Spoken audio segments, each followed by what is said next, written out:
Welcome to the Class of Kings.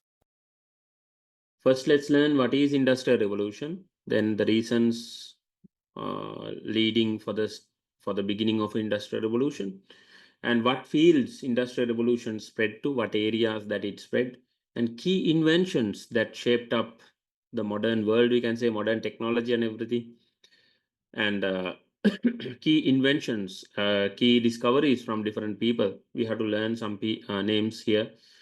In this lesson, we have a few names: inventors, scientists, and different fields. And then we will go to effects of Industrial Revolution. Okay, let's go through some important areas only, because we are not revising the whole lesson here. It's not a theory class, but we will take you through some important points, okay, related to this lesson, right? Okay, so what is Industrial Revolution? Industrial Revolution is the transition from hand manufacturing to machine manufacturing. So what happened in the Industrial Revolution is that after Renaissance in Europe, after Renaissance, science and technology got developed in Europe. This we learned in unit number 9, grade 10. Yes, Renaissance. So one of the main areas that got developed as a result of Renaissance was the development of science. Development of science paved the way for the development of technology also. So what is the difference between technology and science? Technology is the application of science. Okay, like science and technology, they are not the same. Okay, so science is practically applied in developing technology. So technology is used to make improvements in different sectors. Okay, so here Industrial Revolution means different industries. We are looking at three main industries that saw a huge revolution or huge development within a very short period of time. This happened in the 18th century and the 19th century. And primarily, the Industrial Revolution started in Britain, started in England and Britain. Then it started spreading to other countries in Europe, then USA, and countries in Asia as well, like Japan, Korea later, then China, little bit on India and Sri Lanka as well. Okay, we can say. Yeah, we will come to that later. So we can see industrially very developed countries. Europe is all the industries in Europe very developed. Production of machines and using machines for manufacturing, everything got invented from there. England is the birthplace of Industrial Revolution. Industrial Revolution started from England. Then it spread to other countries like France, Germany, Austria, Hungary, Italy, these countries in Europe, then USA on the other side, across the pond, Atlantic Ocean, across the Atlantic Ocean. So then, then we have Japan, Korea, these countries also in Asia, embracing the Industrial Revolution. Okay, this is about this lesson in summary. So Industrial Revolution means, before Industrial Revolution, the manufacturing was done by hand. For example, cloth weaving. Weaving clothes was done by hand. And during Industrial Revolution, machines were introduced to weave clothes. Yeah, this is what we call a revolution. So what happens here is, if if 20 people can weave a certain amount of clothes in one day, a machine can do it. One machine can do what 20 people are doing in one day in 1 hour. This is what we call hand manufacturing to machine manufacturing. This is a revolution, isn't it? This is the Industrial Revolution. Okay. Now, Industrial Revolution spread across three major industries. Before we come to the reason, I will tell you that. Okay.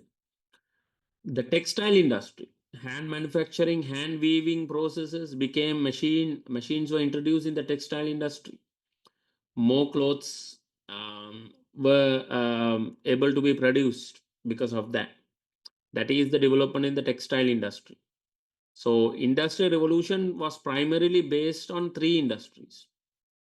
Textile industry is one, that is where Industrial Revolution started. Then iron and steel industry, producing iron and steel became very we can say industrialized and very fast. Before that also they produced iron and steel, 2000 years ago, 3000 years ago, during protohistoric era, iron was produced, right? But what is the difference of industrial revolution? Iron was produced in a very efficient manner, and very fast and in huge quantities. That is what we are seeing here, industrial revolution. And then the coal industry. Coal is a fossil fuel. Coal is the first fossil fuel that is used in the world. So coal was used to power engines, power vehicles, ships, trains. Coal was used to power so many machines. And then industries also got developed as a result. Coal was also used in other products, make other products like dye, medicine, fertilizer, these kind of things. Okay, so those are the three industries where primarily industrial revolution spread. Then it started spreading to other industries, like what? Agriculture. Okay, agriculture also got developed. Agriculture also saw a revolution because of industrial revolution. Agriculture, then transportation industry,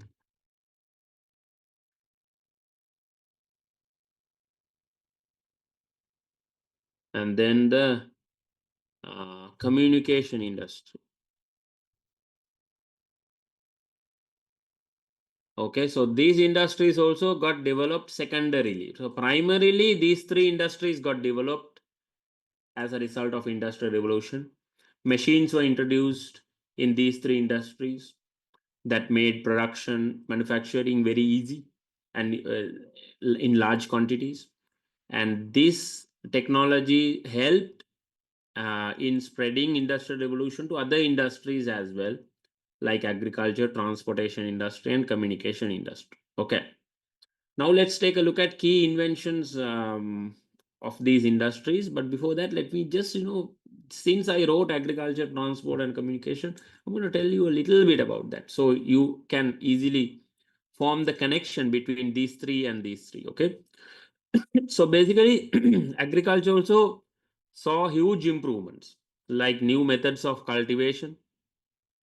Mega farms, for example, mega farms were built. Many farms were connected, and huge farms were bought. Mega farms.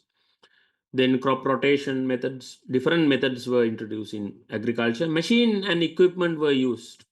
So when iron and steel industry got developed, machinery was invented. Those machineries contributed in making agriculture more successful. That is also one part of it. Then when iron and steel got developed, coal got developed, transportation also got developed. Okay, iron and steel. Okay, you build vehicles, you build railway tracks, you need iron and steel. You build trains, you need iron and steel. And to power the trains, to power the ships, you need coal. And when coal got developed, transportation also automatically got developed. Yeah, and same like that, communication industry also got developed. The telephone was introduced, then the radio was introduced, the television was introduced. All these inventions happened during industrial revolution. So let's come to that in a while.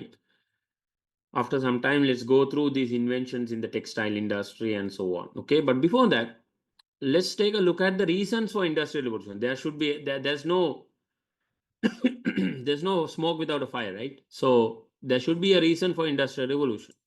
What made industrial revolution happen in Europe? Yeah, and mainly it started in Britain. So what is the reason? Then it got spread to other countries. First, it started in Britain. Britain, specifically England and London. Industrial revolution was centered in England and London mainly. So that is what's very, very important, okay, for you to remember. So reasons for industrial revolution in Britain. There was a wealthy class who can, what happened to England? You know what happened to Britain after Renaissance? These countries like, for example, Portugal, then Holland, France, Britain, they made a lot of colonies in other parts of the world. So what happened? Britain had a huge number of colonies in the world by the 18th century. They colonized parts of Sri Lanka as well by then. And after 1815, they captured our whole country. But they colonized India, they colonized Australia, New Zealand, these areas, South Africa. They were all former British colonies. Okay. So when there's a lot of colonies, like even USA, in the states in USA were former British colonies. Yeah. So when they have a huge network of colonies like that, there was a lot of trade that was happening. When there's a lot of business happening, a lot of people got involved in business, a lot of opportunities, business opportunities, and then they became rich in the process. Now, when there are rich people, they want to improve on their trade and everything. So they are looking to invest on different industries to improve those industries. Not only that, but there's a population growth. There's a population growth always in the world, right? Population is growing. Population never goes down. So there was a huge population growth as well. And also, Britain had a lot of colonies in other parts of the world. And Britain also had this trade policy that most of the colonies, they have to buy only from Britain. You know, that because of that, they put restrictions. Okay, for example, certain items can only be imported by Britain, from Britain.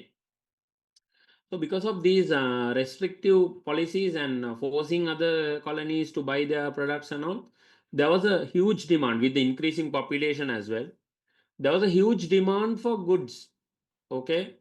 And mainly we are talking about textile here, mainly clothes, because people want to dress, right? Mainly that is the main demand, right?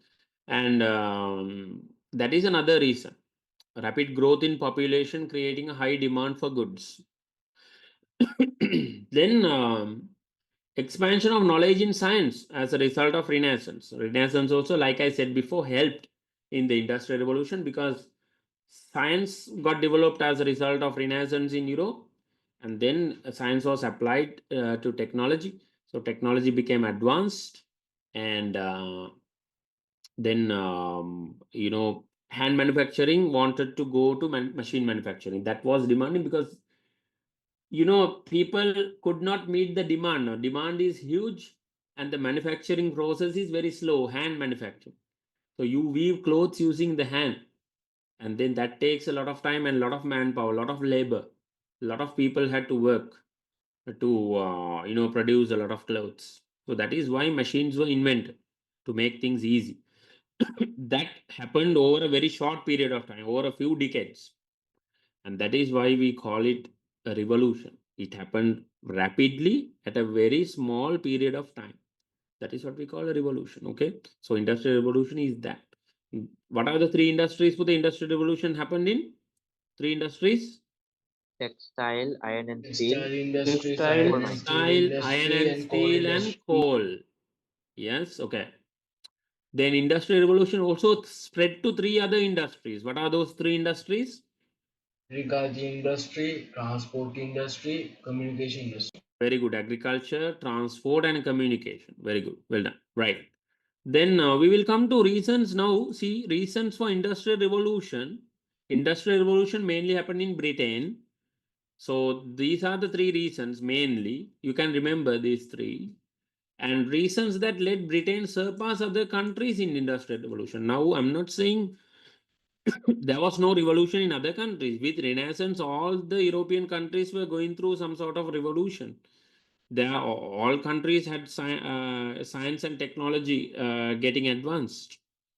But Britain in particular, we see that is the birthplace of industrial revolution. Why? Because Britain surpassed other countries in terms of science and technology. Why did this happen? Because of some unique features in Britain. Okay. So Britain is not a huge area, not a big island, not a huge country. So Britain is a small country, relatively a small country. Now, if you see France, Spain, these countries are bigger than Britain. Britain, especially we are talking about England here, is a small country, okay, compared to other countries in Europe.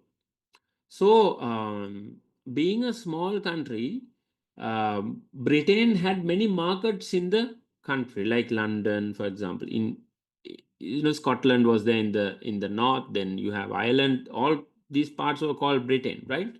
So there was a big network of markets in the country. And not only that, Pute, Britain had a lot of colonies, like I said before. And because of these colonies, Britain was able to charge high prices for their productions because they forced the colonies to buy them as well, right? So that is the hidden truth here. But we have to learn like this ability to charge high prices for productions. That is the main reason. So they were able to charge high prices. And then London became a very hotspot, very important hotspot for industrial revolution. Why? Because London was a big market, and anybody wanted raw materials, they had to come to London. Now, let's say you are manufacturing garments, you need textile for that. You need clothes. To buy clothes, you come to London. You can get clothes.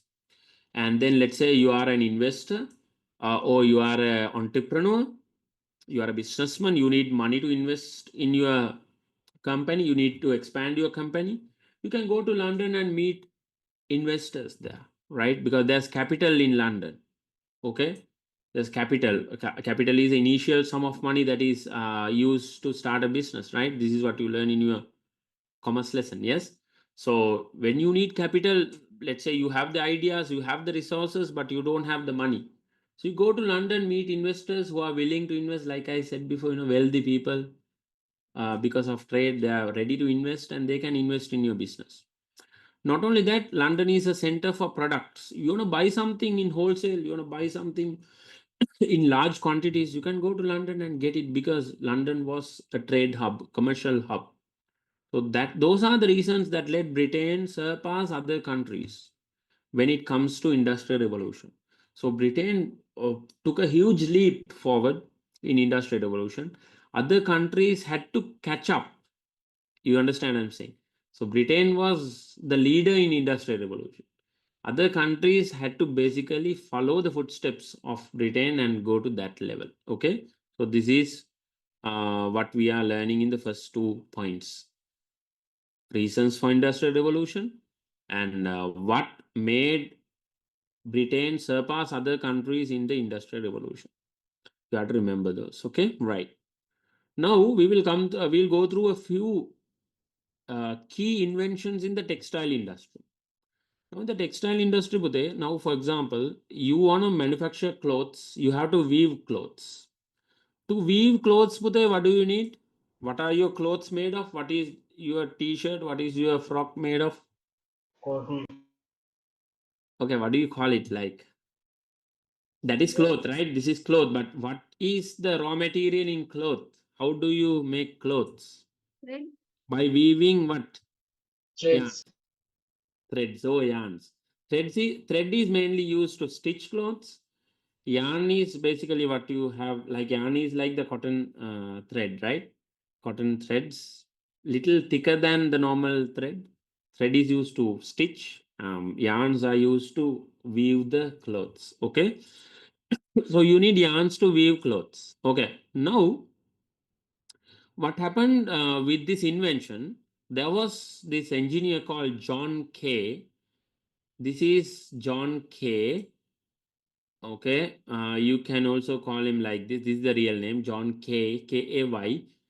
Your book says John Kay. Correct. Both are correct. He invented a machine. He invented a device called the flying shuttle. Now, this is a machine that can be used to weave clothes at a very high speed. Okay. Otherwise, the hand loom, we call it the hand loom. You have a frame like this using hand. You might have done this. Our girls are very good at this. Yeah, because they don't have anything else to do. So during their free time, they do this stuff only, right? You have these strings like this, and then yeah, that is how you weave clothes. That is how they used to weave clothes, right? But John Kay, what he did, he invented a device called flying shuttle, and then that is fitted to a hand loom machine, right? So this flying shuttle, basically what happens with the flying shuttle is the shuttle takes the thread from one end to another like very quickly, rapidly, just at the blink of an eye, right? So that made weaving clothes very, very fast. Okay, like I said before, like if 20 people were weaving clothes per one day, this machine called flying shuttle, the hand loom machine with the flying shuttle, can do it in 1 hour, right? Very easy. So that even today we are using the hand loom, the machine, right, with the flying shuttle. Today also many people are using, right? In Sri Lanka also I have seen that being used. So that is a huge invention. That is a huge turning point in the textile industry, the invention of the flying shuttle. Now, what happened with the invention of the flying shuttle is that the manufacturing of clothes became very, very fast. Now, to manufacture clothes, Pute, you need what, Pute? Yarns. You need threads. So you have to spin yarns. This process is called spinning. So you have to spin these threads.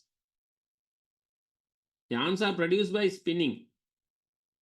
Yarns are threads that is used to manufacture clothes. For example, let's say you are making shoes and you are out of leather. How can you make more shoes? Your shoe industry will go down if you cannot find enough leather to make shoes. Similarly, if you cannot find yarns to make or to weave clothes, there's no point of the flying shuttle, the machine invented by John Kay in 1733. No point. So because of that, after several years, another invention comes. That is by James Hargreaves. He invents a machine called Jenny, which is also called the spinning jenny. Okay, Jenny is what is there in your book. You can call this machine the spinning jenny as well.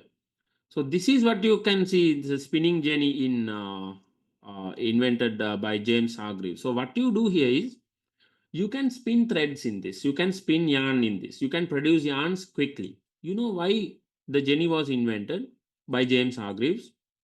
Because let's say 6 people had to produce yarns. 6 people, if 6 people are producing yarns by hand, 6 people are spinning threads by hand, and whatever these 6 people did per day will be done by one person weaving clothes using the flying shuttle or the hand loom, the machine that has the flying shuttle. Understand what I'm saying?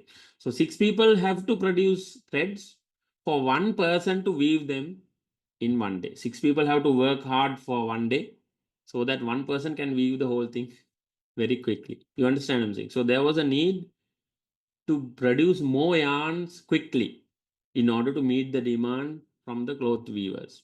So that is why James Hargreaves invented the jenny. Now in this spinning jenny, you can produce many yarns. You can spin many like corns, right? Like thread spindles, right? Like that. So using that, you can produce so many yarns, and more. When more yarns are produced, you can weave more clothes. When more clothes are woven, you can produce more garments. When you produce more garments, you can meet the demand. This is what industrial revolution means. Everybody got it, Pute? Yes. And then we have other inventions like Richard Arkwright. You can remember these two mainly: Flying Shuttle by John Kay and Jenny by James Hargreaves. Right, these are the two major inventions when it comes to textile industry. The other stuff you can remember leisurely. Okay, everybody got it? The most important stuff discussed here. Yes. Okay, who invented the flying shuttle? John John Kay. Who invented the Jenny? James Hargreaves. James Hargreaves. Very good. Yes, you have to remember, right? Those are the two key inventions in textile industry. There are other stuff as well. No problem, you can go through them.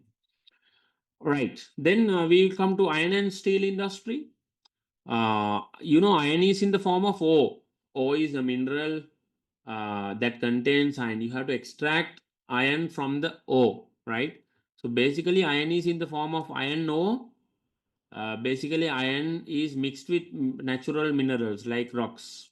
We learned this in unit number 5 as well in our grade 5, grade 10 lesson. limonite, hematite. These are some minerals that contains iron. So you have to basically melt those rocks that contain iron, natural rocks that contain iron, to extract iron from them. Now the thing is, iron was used before the industrial revolution, right? Iron was used since like 2000 years, right? They used to manufacture swords and armor and everything using iron, right? Iron and steel was used. But this iron was melted mainly using firewood in the ancient times. Firewood was used to smelt the ore, right? But using firewood to smelt the ore in like, when you want to use, when there's industrial revolution, you have to build machines, you have to build vehicles, you have to build equipment. Then when you are doing that, you need a lot of iron. When you are building, when you are making buildings, bridges, all these things, so build using iron in the industrial revolution. Building structures, bridges, these kind of things, construction and huge or big projects, you need a lot of iron. Then using firewood is not practical. You can't, it's not sustainable, right? You can't have, like, the whole jungles, right? Like basically burning to extract irons. It's not practical. So what happened was, a scientist called Abraham Darby discovered, okay, coal can be used to smelt iron. Abraham Darby discovered, okay, there's this fuel called coal. It's a fossil fuel, right? Coal is a fossil fuel that is mined from the earth. Basically, coal is like petrol, diesel. It is also a fossil fuel. Those are all fossils, millions of years of old. These plants and animals, these remains, right? That is what we call fossil. So it's a fossil fuel. Coal is very efficient fossil fuel for its time. Today we have petrol, diesel, very efficient. Coal was for its time very efficient. In 1730, Abraham Darby invented coal can be used to smelt iron very easily and in large quantities. So coal is a very efficient fuel, okay, that has a very high heat capacity. So it can give you more heat. So 1 kilogram of coal can give you more heat than 1 kilogram of firewood. You can compare that way, okay? So it is more efficient. So smelting iron using coal was invented by a scientist called Abraham Darby. Then another name, two names to remember, Henry Bessemer. Henry Bessemer is the one who invented a process to remove dirt from iron and produce steel. Then Wilhelm Siemens is the one who invented the electric oven to smelt iron ore. Okay, so smelting iron ore and the products, I think you have a lesson in your science lesson, yeah, smelting iron ore, then the furnace and everything. I believe you are learning that, isn't it? Yeah. So not so deep, we are not going so deep here, but just a few inventions. That is smelting iron using coal by Abraham Darby. That's a big invention in the iron and steel industry. Then Henry Bessemer, the method of removing dirt and making or producing steel. Then Wilhelm Siemens inventing the electric oven. Okay, there's another invention as well. Invention of the roller by Henry Code. Basically, roller basically flattens the iron. Basically, it can make the iron tempered, right? So tempered iron means hard, very reliable and hard, right? You are tempering iron, it's right. It's done by evenly distributing, through a roller. You can evenly distribute the molecules, and you understand I'm saying, the like there's no concentration here and there of the molecules and impurities and stuff like that. So through a roller you can flatten the iron, make it strong, okay, make it tempered, right? So those are some inventions of the iron and steel industry. And we will come to the coal industry now. So there were a lot of coal in the coal mines. Basically coal had to be mined out of the earth. Basically coal is in the middle of the earth, so you got to build a mine, dig coal out of the earth, right? But the problem with mining coal is it is in the middle of the earth, right? Let's say now Here's the earth level, and here is coal. This is the coal deposit. Okay, so you have to go here, right? How do you go here, Pute? Yeah, you can build what? This is a mine, right? Like a tunnel, right? Okay. Now, what's the problem with the tunnel? What's the problem when you are building the tunnel? First thing, Pute, what is there in the earth? You have, after 6-7 feet, when you dig the earth, what will come to your, what will fill your hole up? Yeah. After, when you are digging 10 feet to the ground, what will happen? What will you meet? Now, coal is like maybe 200 feet below the ground. After Water. 10 feet, you see water. Yes, Water. water. Now, with water, can you keep digging? No, right? You need a method to take the water out. You need to pump the water out so that you can keep digging. Okay, that is one challenge. Not only that, Pute, when you go to the middle of the earth, there are poisonous and flammable gases. Okay, not only poisonous but also flammable gases. For example, methane, propane, butane, these kind of natural gases, they are very flammable. Okay, any naked light, any any naked flame, that will ignite the whole mine. It will explode like a bomb, right? Because there are a lot of flammable gases, and those gases are poisonous as well. So if you inhale, you die. So many coal miners died this way, either by explosions because of these flammable gases, or inhaling these poisonous gases which are present in the middle of the earth. Not only that, removing water from the mines was also a big challenge. So before you bring the coal to the surface of the earth, so many challenges had to be overcome. Okay, so the first challenge was overcome by Thomas Newcomen. He's the one who invented the steam engine. The steam engine, using the steam engine, uh, that steam engine was connected to a pump, and water could be pumped out of the coal mines. Okay, and not only that, you can cool the air as well because of the action of the pump, right? You can cool the air as well. Fresh air can be let into the mines, right? So Thomas Newcomen is the one who invented the steam engine to do that.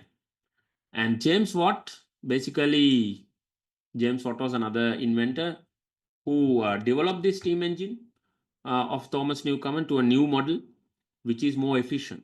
Okay, that happened by 1736. James Watt, right? Then the other challenge was, like I said, okay, the main challenge was water, right? Mainly, first thing you see is water. The Thomas Newcomen introduces steam engine to pump the water out and cool the air. Plus, James Watt modified that steam engine. We can say introduce a new model, more efficient steam engine. So that problem is gone, right? But what is the other problem, Bude? You have Darkness. flammable gases inside the mines. So now inside the mine is very dark, right? So you need light. So what is the light? Those days we didn't have these, halogen lamps and stuff like that.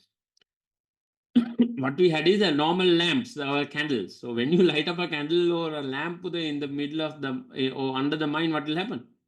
These flammable gases will explode, right? Yes, there are a lot of flammable gases in it. Let's say it's like, like you have a gas leak in the kitchen. Very dangerous, right? If your kitchen is a closed place, you have a gas leak from the cylinder. After some time, the whole area will be filled with this flammable gas. What are the two flammable gases you have in your gas cylinder at home? Propane and butane. Okay, propane and butane. Propane and butane, this mixture of propane and butane, very, very flammable, right? So if there's a gas leak or something like that, even if you try putting a switch on, if there's a spark in the switch, that is also enough for the flame to propagate. So what happens here is when you light up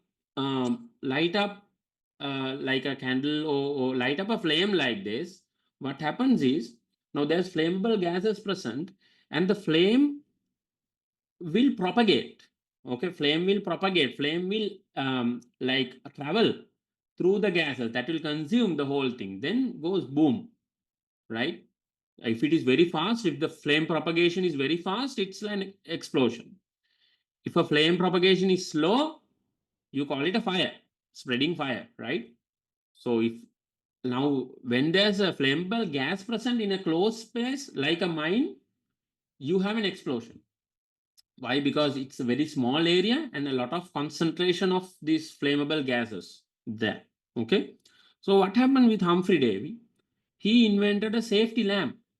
So safety lamp has a flame in it, but that flame does not cause an explosion. How? Let me show you. Give me a minute, okay? All right. So what I have in hand, I have a lighter and scientific experiments, right? History is the mother of all subjects.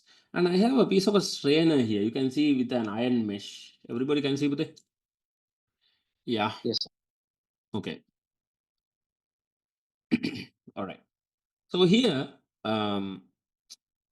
Humphrey Davy's lamp is also something like this.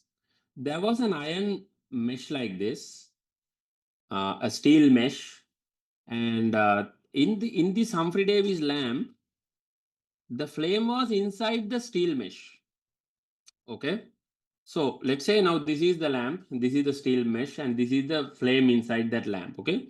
Now what I'm going to do is I'm going to place my lighter inside this, and I'm going to light it up. Okay, just like that. So what do you think, Pudhe? The flame is going to come out of this, should come out of this, right? The flame should jump out of this, right? Because there's oxygen everywhere. Yes, there's oxygen everywhere, and the flame loves oxygen.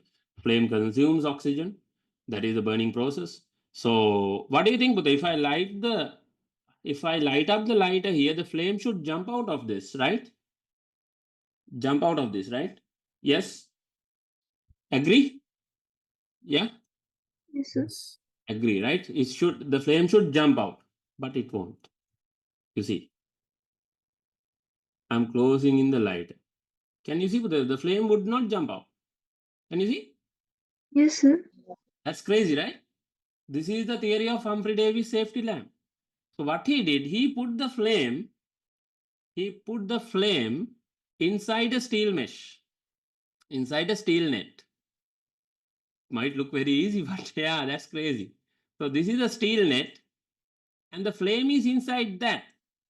And this flame, no matter how much gas, no matter how much flammable gas you have in the surroundings, this flame would stay inside the steel mesh. This would not ignite the whole atmosphere. This would not ignite the whole mine. You understand what I'm saying? This is what we call Humphrey Davy's safety lamp. Got it? Yeah. Now, why does this happen? What is the science behind this? Even I don't remember, but I believe, yeah, this is because of the conductivity. Yeah, because steel is a better conductor of heat than the atmosphere. That is the reason the flame loves to stay inside the steel mesh. Yeah. So you again. So everybody would think that it would jump the steel mesh, but no way. The flame is inside the steel mesh. Now it jumps because like, yeah, it won't. But this is like almost like melting because it's a very thin steel mesh. Yeah, see, it wouldn't jump. Yeah, if you, yeah, wouldn't jump. See, now it jumped. If you slow it down, it will jump. Yeah, but generally it wouldn't. Yes. So that is the theory behind the Humphrey Davy safety lamp. Okay, right. So remember the name Humphrey Davy, who produced a safety lamp that ended the problem of providing light in the mines, because there was a big problem about light. When you light up something, the whole mine would blow. There was a huge explosion in the mines. Many people died, many people lost their lives as well. So this is a life-saving invention, I would say. by Humphrey Davy. Okay, and then yeah, okay, you can read the other stuff, right? Okay, so then coal was used. Look, coal was used in various coal. Coal was mined, and then coal was used as a fuel in steam engines.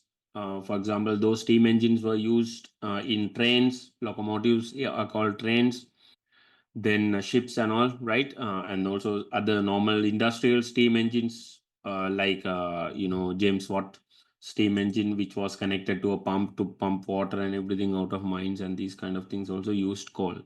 Not only that, but the coal was used in other or making other products as well. That is tar for road construction. We can use coal for tar. Then paints for dyeing clothes, and then some medicine like aspirin. Have you heard this medicine called Disprin? Yeah, aspirin. Aspirin is Disprin also contains aspirin. Aspirin is given mainly for heart patients. Okay, so this medicine called aspirin has coal in it. Yes, and then perfumes, oil, fertilizers, they also use coal. So many products are made out of coal. Okay, that is what you need to remember. Okay, so let's go through these three sectors. We say bye for today after going through some inventions from these sectors. Then we will take like half an hour next week to discuss the results of industrial revolution and go through the papers of this. Okay, yeah, you should be fine. You can read the tune and come next week. Okay, that will be easy for you. Right. So now let's take a look at the expansion of industrial revolution to other fields. One of the main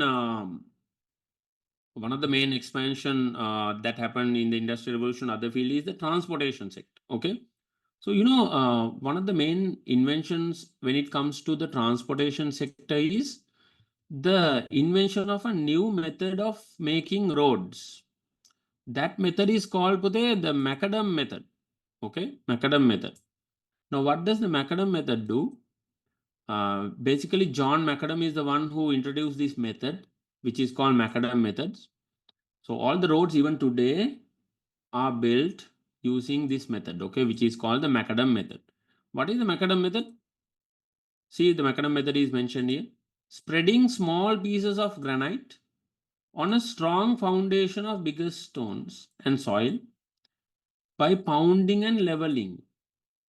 Okay, so what you can see here, this is a macadam road cross section of a macadam road. If you cut the road in half, you see this like this.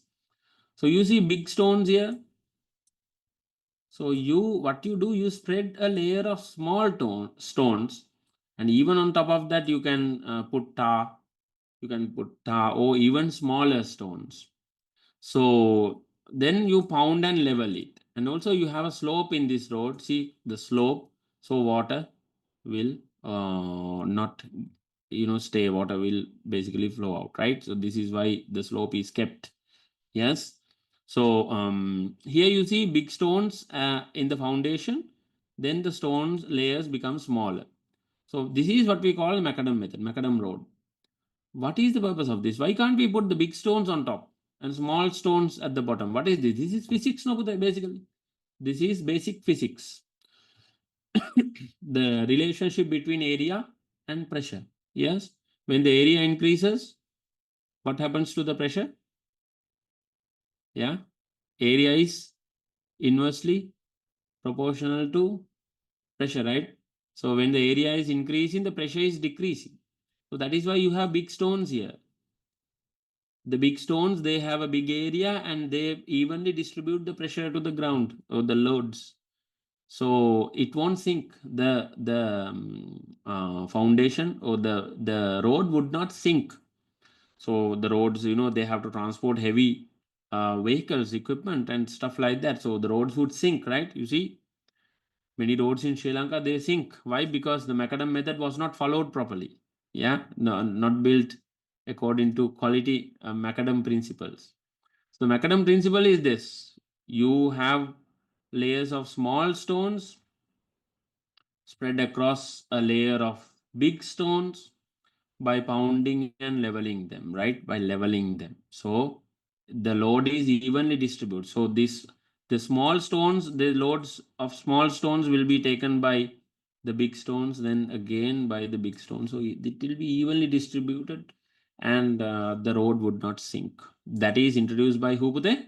This method of building roads. Who introduced this? Macadam. John Macadam. Okay, John Macadam. Right. Then another invention in the transportation sector called the locomotive engine. Locomotive engine is the train engine. Okay. You know, you have heard different names like locomotive, automotive. Locomotive means the vehicles that move on tracks, that is trains. Automotive is the cars and stuff, right? Locomotive is the vehicles that move on tracks. So the locomotive engine, the steam, it was a steam engine. Locomotive engine was first introduced by George Stephenson, right? George Stephenson. You know, the most beautiful thing about George Stephenson is he could not read or write until he was 17 years old, right? That's crazy. Like when he was in your age, he could not read or write, but he built the steam engine, locomotive engine, right? Train engine. First train engine was built by George Stephenson. Right. Then we have several other inventions. Henry Bell inventing the steamship. Then we have here, let me edit this one. Let me tell you exactly. We have in the book mentioning Daimler. Daimler is also a person. Daimler's full name is Gottlieb Daimler. We have in the book Daimler invented the first car, but we all know for a fact that Carl Benz is the one who introduced the car first. So what Daimler did, Daimler also invented something. Daimler also invented a car, but that is after Carl Benz, a few months after Carl Benz did. Okay, so this is what Carl Benz introduced. This is the first car of the world fitted with an engine, and the first driver of the world is a lady who is Carl Benz's wife. Okay, so she is the one. Carl Benz also was not sure about this machine, but his wife, taking his children, she traveled like 80 kilometers from some relative's house without even Carl Benz knowing. So she had confidence that, you know, this machine can take her, and then she is the one who drove this first for a very long distance. So that was a record.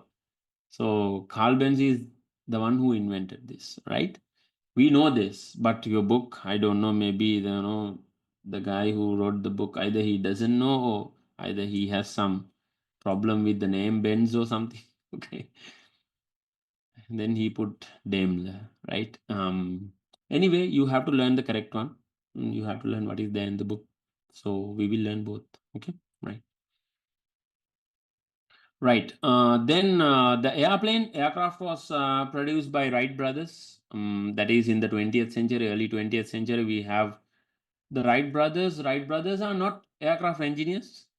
Wright brothers were bicycle retailers, bicycle mechanics, literally. Bicycle retailer, they had a bicycle shop. So the engine was to this plane was made by another engineer, Charles Taylor, if I remember the name. Wright brothers are the one who invented the aircraft, the structure. Okay, right. So that's the story of the aircraft. And then you see the very important locomotive or the train engine, steam engine, which was a steam engine by George Stephenson. Remember the name. Daimler, according to your book, invented the car, but Carl Benz is the correct name. Henry Bell invented the ship. Steamboat was invented by Robert Fulton, but Henry Bell, remember that he is the one who invented the steamship. Steamship transported many passengers, right? You know, the ship called Titanic was also a steamship. Yeah. So you see, steamships were used until very recent, I would say. Even steam trains, some of countries still use steam trains today also. Right. So then we have the Wright brothers inventing the aircraft or the airplane. Okay. So those are key inventions when it comes to the transportation sector. When it comes to the communication sector, we have a few inventions happened during the Industrial Revolution. The first thing was to make communication affordable. So, postal service was introduced in England called the penny postal service. You can use 1 penny to send a letter anywhere you want in England. Okay, so that is affordable. Affordable communication. So, penny postal service. This was introduced during Industrial Revolution. Then another key invention when it comes to Industrial Revolution was the invention of the telegraph machine. The telegraph machine is a device invented by Samuel Morse. Now this machine emits electrical signals in a code format.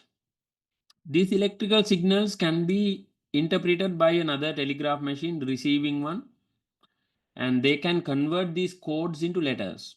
Okay, so this code system, like a encrypted a kind of code system. Today in modern day you have this in computers and all, like you have this binary and stuff like that, right? Binary code, the hexadecimal, these kind of things. So same like that, Morse code was what's introduced by Samuel Morse. Okay, so using this code system, electrical signals was sent from telegraph machines. This is called the telegraph service. So you can basically convert these letters from one side to electrical signals and send it, and then decode that on the other side and decode that to a message. So messages could be sent electrically through electrical signals from one place to another. This is for the first time.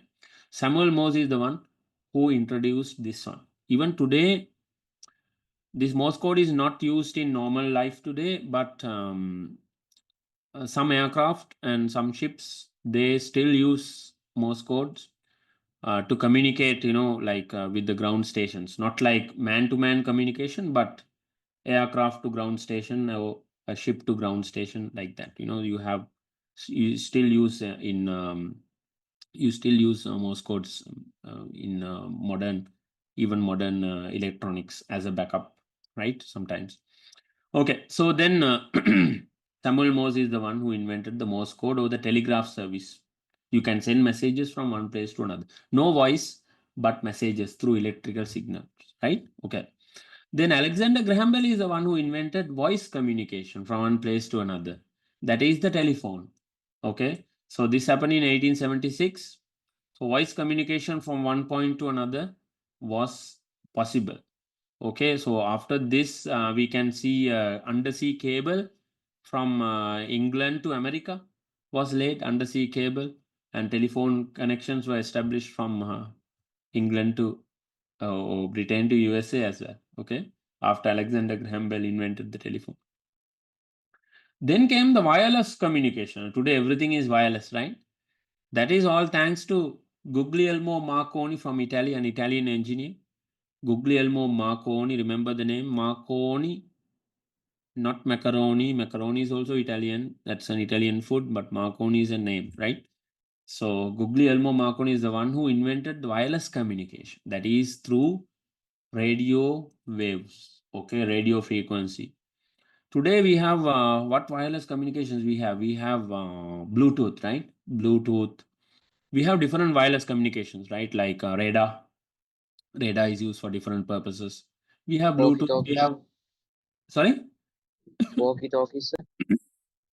Yeah, walkie-talkies all use radio signals, okay? Radio spectrum. So normally walkie-talkies, then aircraft communications, maritime communications, all use wireless radio signals, mainly of the VHF band, very high frequency band, or some Bluetooth and all, they use UHF, ultra high frequency, gigahertz, 2.4 gigahertz. This is what the frequency that you use in different communications, right? But here we are talking about radio communication, mainly voice communication was introduced by Guglielmo Marconi. Now you see he's the father of radio frequency, right? Basically, today you have wireless communication like VHF, radio, Bluetooth, everything wireless communication, right? Everything is coming from the radio frequencies, right? So Guglielmo Marconi is the one who invented this.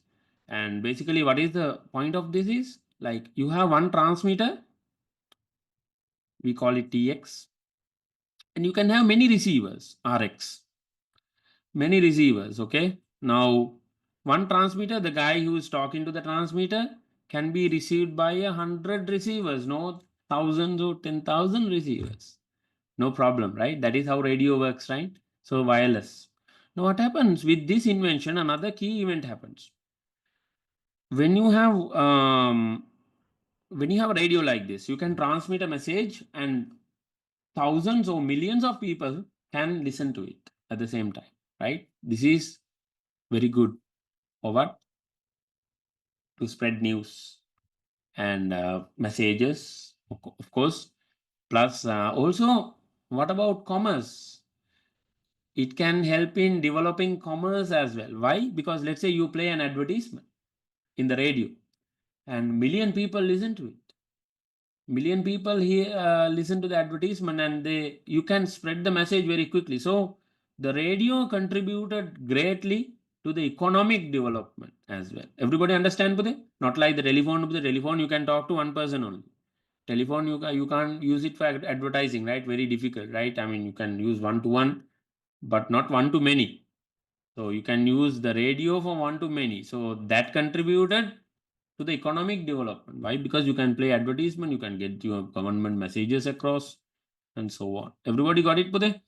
Then the television was invented by John Logie Baird in 1926. So you need to remember Samuel Morse, Alexander Graham Bell, Guglielmo Marconi, must, those three names. Got it? Yeah? Any questions? Okay, a few more minutes and we are gone. Right. Agriculture. There was a rapid development in agriculture, basically during the Industrial Revolution. Now, one of the key features of this development is beginning of mega farms. Beginning of mega farms means during the Industrial Revolution, many people started, let's say, for example, farmers and all, they started migrating to the towns to work in factories. So they left their farms and everything. So what these big businessmen or wealthy businessmen or big companies did, they gathered all those small farms and made big farms. These are called mega farms. So agriculture became industrialized this way. So mega farms, mega production when it comes to agriculture. Okay. Then there was another method invented in agriculture, which is called the crop rotation. Let's say, for example, you have a farm like this and you divide the farm into three. Now you have animals in this. You cultivate corn here, you cultivate barley here, and let's say you cultivate wheat here in another area like that. Okay, so wheat, corn, barley. Okay, so then now you rotate it. Next season you go barley here, you go send the animals here like that. You send wheat here like that. You rotate it. Okay, so this way you can keep the fertility of the soil, and also if any diseases are spreading to any crop, you can avoid it. This is the main purpose behind this method called crop rotation. Okay, so invention of new technology in animal husbandry. For example, Robert Bakewell invented a new method of breeding sheep. So what Robert Bakewell did, he basically experimented on different sheep breeds. Okay, so he recognized, okay, not all sheep are same. So we can basically keep the same breed together and we can produce better sheep like that, right? So identifying different sheep breeds. Even today, you have when it comes to beef and lamb and everything, you have a lot of technology involved in that, right? Different breeds of cows and lamb or sheep and stuff like that, right? So that is introduced first by Robert Bakewell, new method of breeding sheep. So invention of new technology. One thing is that, okay. And then invention of new agricultural methods like fertilizers, different types of fertilizers like chemical fertilizers and equipment for agriculture. They all happened during Industrial Revolution. Okay, right. So that's it about agriculture. And next week we'll take like a half an hour to discuss expansion of Industrial Revolution in other countries and results of the Industrial Revolution, and a little bit about effects of Industrial Revolution on Sri Lanka. But I believe you can read the tute and come, so we can finish it quick and then we can get into papers. Yeah, everybody okay with it? Any questions? Okay, sir. No questions, sir. No questions, right? No questions in the chat box as well. Should we remember the years they were invented? No need, Pute. No need to remember the years of those inventions. No problem. No need to remember. Nobody will ask you. All right. So almost 11:30. I will see you guys next week with the remaining part of this lesson and the papers. If the time permits, we will touch on unit number 2, grade 11 as well. We will have an extra session after 15th. I will let you know the date. Okay. Take care. Bye bye. God bless you. Have a good night. See you, Pute. Bye. Thank you, sir. Thank you, Pute. See you, Bye. sir. God bless See you. you. Bye. Thank God you, bless. sir. Bye.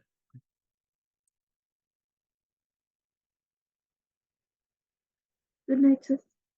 Discussed a few things about the Industrial Revolution. Primarily, the Industrial Revolution. What is Industrial Revolution, Pute? The transition from hand manufacturing to machine manufacturing. The transition period, the revolution or the transition from hand manufacturing into machine manufacturing that took place after 17th 18th century in Europe. This basically happened after Renaissance. Okay, with the advancement of science and technology and everything, and the demand for more goods, growing population in the global arena. These are the reasons for Industrial Revolution. We spoke about it. And the Industrial Revolution was primarily based on 3 industries. Who can tell me the 3 industries? The primary industries the Industrial Revolution was based on? Gold industry. Coal industry. Textile industry. Textile industry. Textile industry is where the Industrial Revolution started. Okay. Iron For industry. example, with the invention of Let's what see. the Industrial Steel Revolution industry. started? Yeah, give me a second. So, with the invention of what the Industrial Revolution started in the textile industry? With the invention of what? Flying shuttle by The John flying Kay. shuttle. Who did that? John Kay. Yeah. John Kay. Yes. And another very important discovery in textile industry? Jenny by James Hargreaves. Jenny by James Hargreaves. What is the purpose of Jenny? Spinning threads or yarns. Spinning yarns is the purpose of Jenny. Weaving clothes is the purpose of the flying shuttle. The flying shuttle was fitted to a machine called the hand loom. Okay, that is the machine with the flying shuttle incorporated in it. So it can weave clothes at a very faster rate than before. Okay, not like the hand weaving, right? Okay, those are 2 inventions that are very important related to textile industry. So we are basically doing a revision class here. So I'm focusing on the essential parts of theory here. We can't discuss each and everything. Okay, but you can read the tute. More information is there in the tute on the other discoveries. But I've been doing this long enough, so I know what they will ask in the exams. So I will discuss what's required. Don't worry. So these are the 2 most important stuff that you should remember. Okay, if you have the time, remember the other inventions as for your knowledge, right? And what is the other industry today? Industrial Revolution was primarily based on Iron and steel industry. iron and steel industry. Iron and steel industry. Tell me 2 inventions in the iron and steel industry. Methods of smelting iron by Abraham Darr. Okay, not method of smelting iron. Smelting iron using what? Coal. Coal. Coal. Smelting iron. Pute, when you're answering a question, you have to be specific. Okay, what method? Is it electric? Is it coal? Is it the firewood? The same thing that was used before? We don't know, right? New method. You can't say like that, right? New method of smelting iron. But better we always be specific so that we can score marks there. So we don't leave any doubts. We don't leave any ambiguity in the examiner's minds. Okay, the paper marking examiner's mind. So we have to be pinpoint accurate. We have to be very specific when we are discussing. When we have to be very specific when we are choosing topics for our essay type questions. This is what I have been telling you over and over again over many months. Some of you, you are with me for almost 2 years now. You joined in January 2023. I know some names here. So you have been with me for very long, right? And some of you joined recently after August 30th when we started this revision class. But all are same for me, right? I mean, all students are students for me. But the thing is, you got to know what we are doing here, right? You got to fall into your rhythm. You got to find your rhythm if you don't have the rhythm. So we have a specific way of doing things in this class. We have a specific way of answering essay type questions, which is the correct way. Okay, which is the correct way. Why? Because 50% of our students are getting A passes in the class. Yes. So meaning that we are doing it in the correct way and we are producing the best results in the country. And no school or no class, I don't think there's any class or any school with a pass percentage of 50% in any of their classes. I mean, the average history marks in our schools for English medium is 50.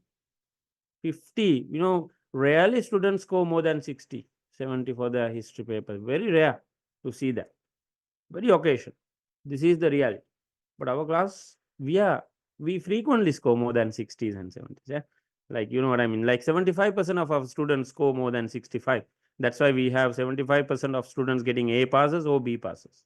You understand what I'm saying?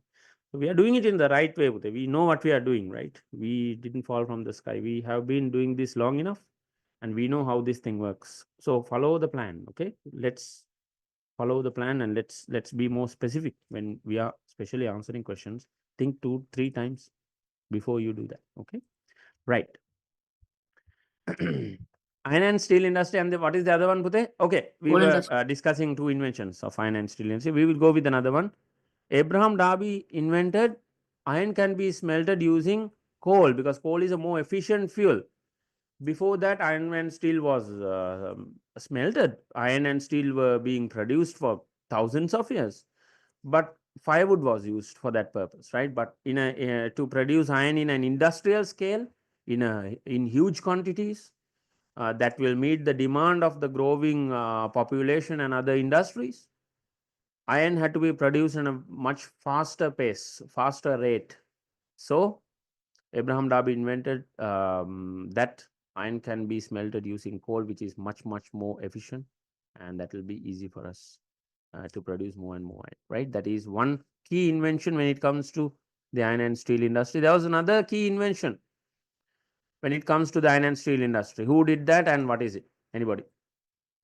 Method of removing dirt by Henry Bessemer.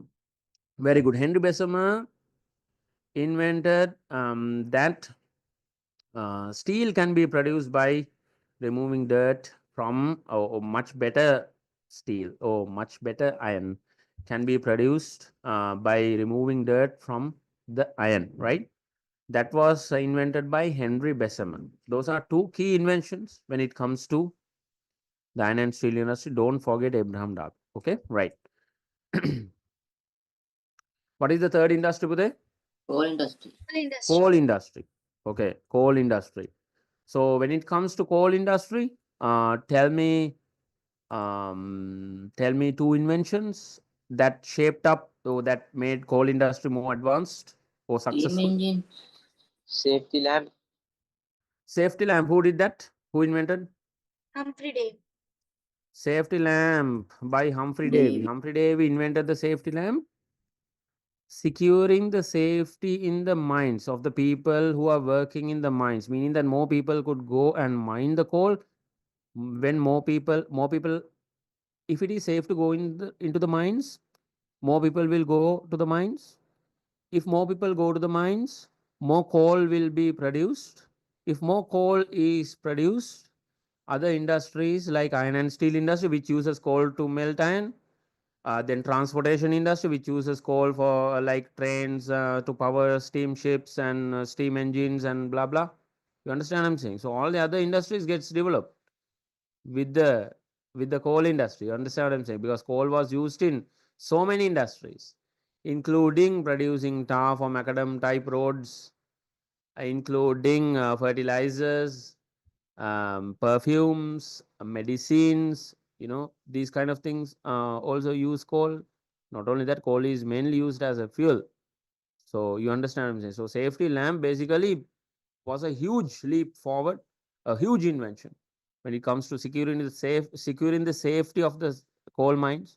That was done by Humphrey Davy. I showed you last week how the safety lamp works, and I believe everybody enjoyed that experiment. Okay, right. Safety lamp by Humphrey Davy. Another invention. New steam engine to New pump the steam water. engine by who? A steam Thomas engine. Newcomen. Thomas Newcomen. So easy to remember, right? Like that name, right? Thomas Newcomen. So new, the word new is there in his name itself. So the steam engine was invented by, that was a new type of engine. There was no other engine before. So steam engine is the first fuel run engine in the world, right? Run by fuel. Okay. But normally, Bhute, when we are talking about engines, we have two types normally, right?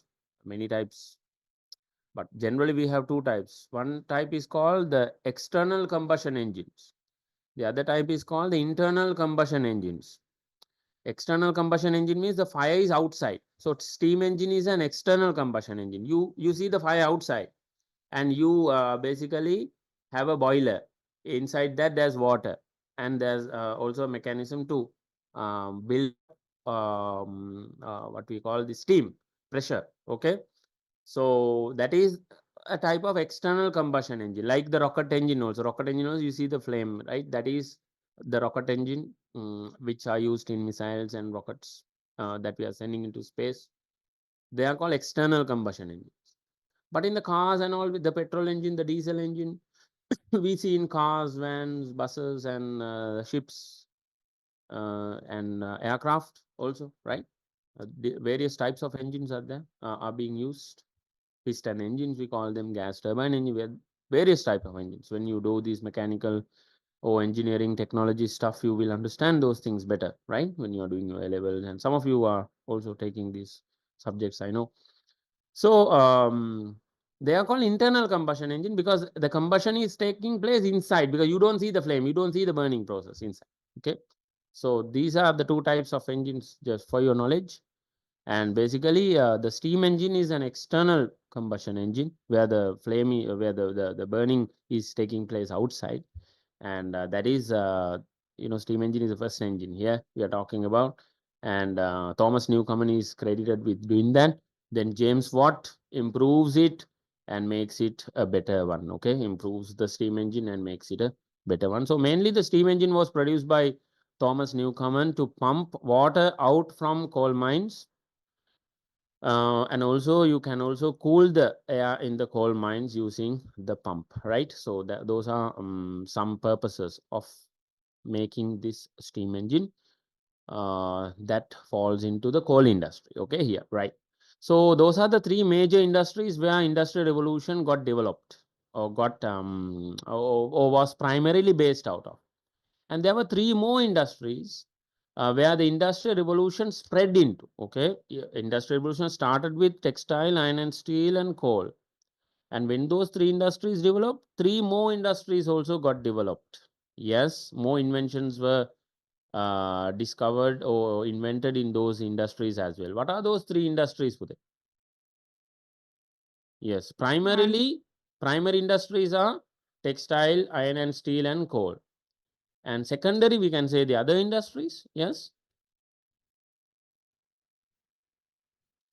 Transportation, Very good. agriculture, Transportation, Agriculture. transportation industry, Communication industry. communication industry, very good. And agriculture industry. And agriculture as well, right? Agriculture. So to get a start to our lesson today, let's quickly discuss these three and come to our lesson, right? Okay. Transportation, communication, and agriculture. you might have to explain these things, right, in a essay type question. Okay, so be very aware of this and remember at least a couple of inventions and the inventors' names when it comes to these industries. Okay, right. So when it comes to the transportation industry, we see several inventions being invented, or several engineers made their inventions that shaped up the transportation industry. Yes, who can tell me a couple of them? Yeah. Macadam method by John Macadam. Okay, exactly. Yeah. For the transportation to take place efficiently, you need proper roads. So in order to make reliable, we can say durable roads, like the roads used to be very, very kind of like gravel type roads before, and they used to sink, and you cannot travel on those roads during rainy days, and so a new method of building roads was invented by who, Pute? Which Macadam? John Macadam. John Macadam. That method is called the Macadam method because it's named after him. So John Macadam invented this new method of building roads called the Macadam method, where large pieces of stones were put as a foundation, and small uh, pieces of stones were basically spread upon the large pieces of stones and pounded and leveled, and then made this road, right? A cross section of this road was also shown to you last week in our session. And what is the most important thing about this road is the road doesn't sink because the load is evenly distributed, the pressure is evenly distributed, the weight of the vehicles that are traveling on this road are evenly distributed to the ground, so there's no sinking of the road. Okay, and plus there's also less friction on the road. You know what is friction, right? Grade 10 unit number 5 in your science lesson. Yes, so basically the resistance to move is called friction, right? So when you have less resistance for movement, yeah, meaning that vehicles can move freely, I mean, with less resistance and making it efficient, they can be faster, they can burn less fuel. You understand what I'm saying? So John Macadam invention, which is called the Macadam method of building roads, was one of the key inventions when it comes to the transportation industry. Everybody understand, Budhe? Yes. Okay, happy? Tell me another invention when it comes to transportation industry. Locomotive engine by George Very Steam good. motor engine by Locomotive George engine Stephenson. by George who? Stephens. George Stephenson. George Stephenson invented the locomotive engine. I told you what is locomotive and automotive last week. Automotive is the cars. Basically, these type of engines are called automotive. Locomotive means the engines that are designed to move on tracks. Okay, that is called locomotive. So the engines that are moving on tracks are trains. Basically, the train engine, you can say in other words, simple words. So the locomotive engine is the train engine. The train engine was the first train engine was a steam engine that was invented by one person called George Stephenson, right? That was discussed last week as well. That is a key invention. Apart from that, we have Carl Benz inventing the motor car, and then Daimler Daimler also invented the motor car, but Daimler became a company which mass produced the motor car by merging with Carl Benz later. That was a huge leap forward. Then we have Henry Bell inventing the steamship, right? And Wright brothers inventing the aeroplane. So many other inventions that made the transportation industry very, very successful during the Industrial Revolution. Okay, so we are talking about the communication industry as well. We can talk about when it comes to communication industry, we can talk about 3 inventions or 3 points, very strong points. Who can tell me? Invention or introduction of what postal system? Penny postal system. Penny postal system. So penny postal system, under the penny postal system, anybody can send a letter anywhere for a fee of 1 penny. So that made communication affordable. Yeah, affordable to everybody, right? Everybody can use communication. Everybody can send a letter to anywhere in the country. Okay, so the Industrial Revolution was primarily started in Britain. We discussed why Britain surpassed other countries in Industrial Revolution as well. Now I'm not going to discuss everything that we did last week. You can go back and watch the recording if you couldn't attend the class last week. So under the penny postal system, communication became affordable and everybody started using, right? That, when everybody is using something, meaning that the industry is developing. You understand what I'm saying? So, for example, let's say the telecommunication services, okay, in Sri Lanka, for example, Celltel, that was the first one, Celltel, then Hutch, they were the first, to introduce telecommunication. Then came to picture these people, Airtel, then Dialog and Mobitel, and these people all came to the market, right? So everybody came to the market. Everybody started using mobile phones, and this industry got developed. So many companies also came to the market. This is how an industry develops. So many people, when many people are using a product or service, that industry gets developed. Okay, so this is the key here. This is the basic logic here. So the communication industry got developed with the penny postal service or penny postal system of sending letters. We will put it as service here for better understanding. Okay. Then two more inventions when it comes to communication industry. Who invented Alexander the Graham telephone? Bell's telephone. Telephone was invented by Alexander Bell. Graham Bell. So Television by John Logie Baird. okay. Yes, true, correct. But I want a little solid answers here, right? Like, I mean, let's Telegraph. prioritize. The radio. True, correct. Yeah. Telegraph service. John Logie Baird invented the television. That is true. That is correct. But we have more inventions as well, right? That happened before that. Telephone by who? Alexander Graham Bell. And radio by who? Guglielmo Marconi. Yeah. So Guglielmo Marconi. basically, radio was invented by Guglielmo Marconi.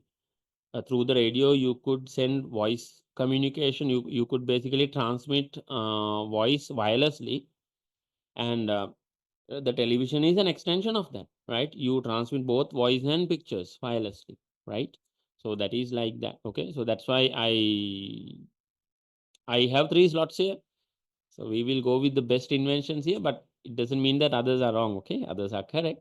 But if anybody asked you, write these stuff first. Okay, so apart from these, there was another key invention that is called the telegraph machine. Who invented the telegraph? Samuel Morse. Samuel Morse. Samuel Morse invented a code system, electrical signal system using codes called the Morse code. We spoke about it in detail last week, and that is also there here. You can also fit that in somewhere. Telephone by Alexander Graham Bell, huge invention. Breakthrough invention.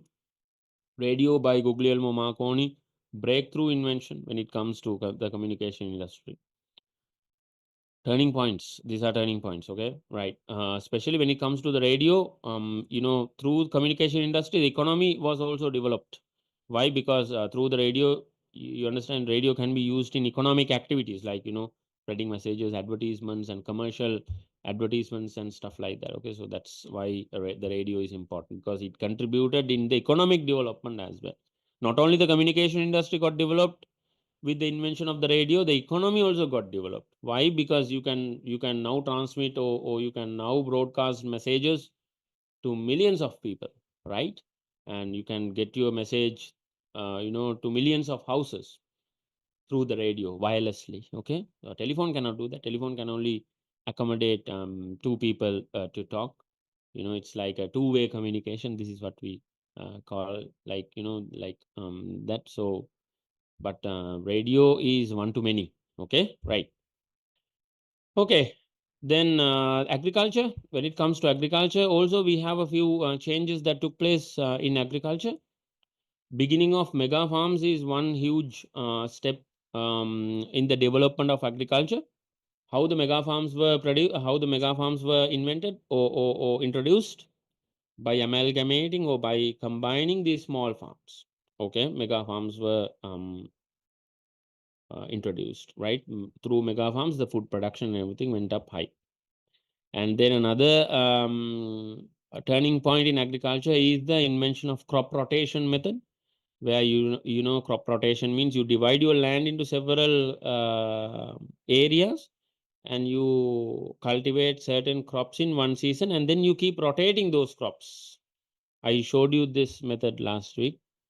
That is mainly to save the crops from any diseases that are spreading, or it can also help with minimizing weed growing, and also any pests or insects that are attacking these crops can also be controlled that way, right?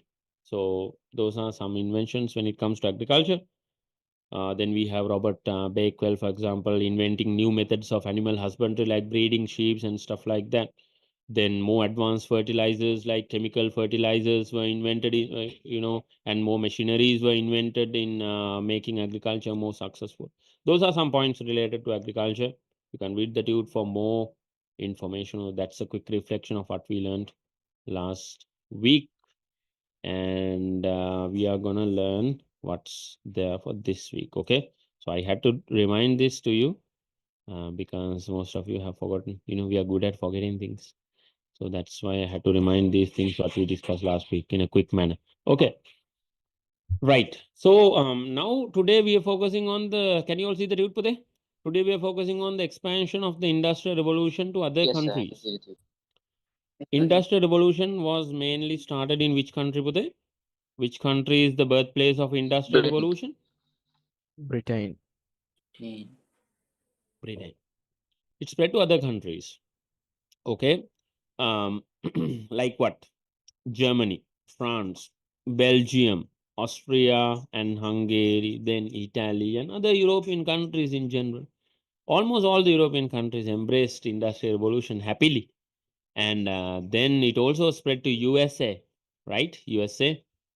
You can say Russia also, right? Obviously, yeah, Russia also very technologically very advanced country. And then Japan in the late 19th century, we can say Japan also embraced industrial revolution. Japan became very successful in industries as well, like manufacturing, machinery, and vehicles. And then China, India, countries like China, India, Korea also got industrialized later than Japan, I would say. And countries like China, India, Sri Lanka also felt the effects of industrial revolution.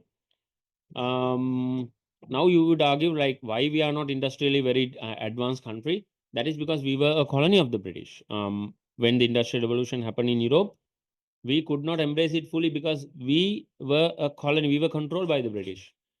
So because of that, whatever the British gave us, we accepted, but we didn't have any freedom or anything like that to explore our new things, because we were under the British.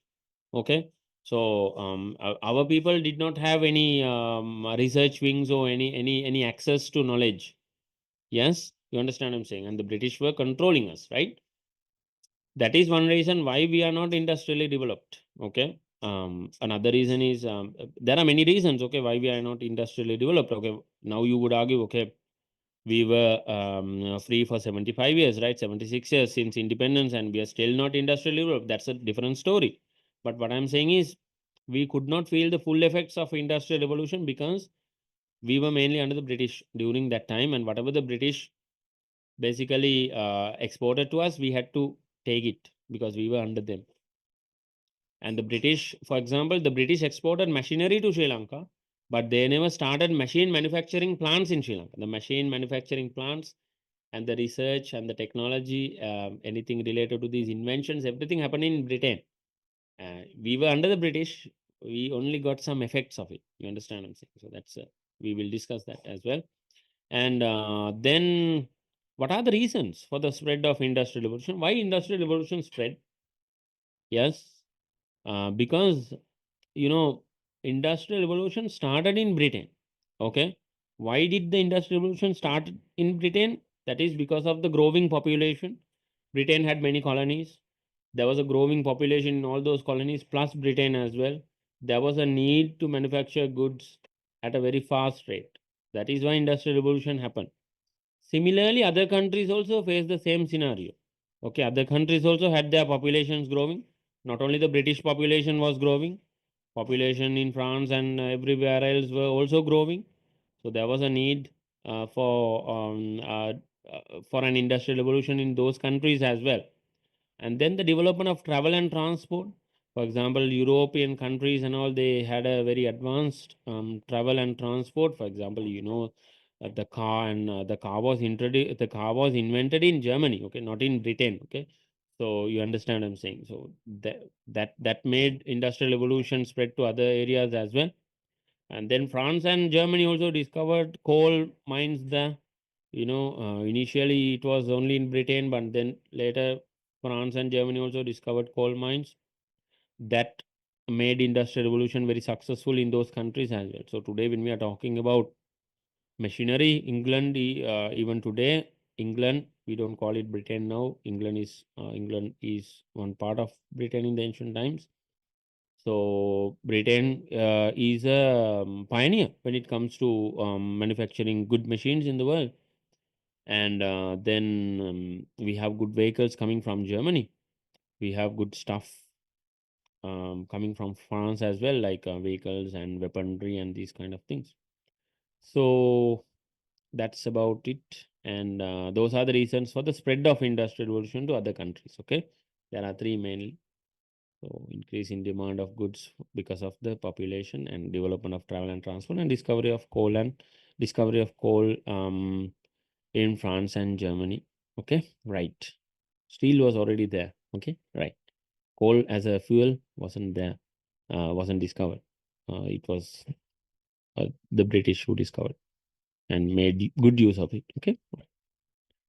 Okay, so results of the industrial revolution. What kind of results we can see in the industrial revolution? Now, whenever some change happens in the world, there are three sides of it.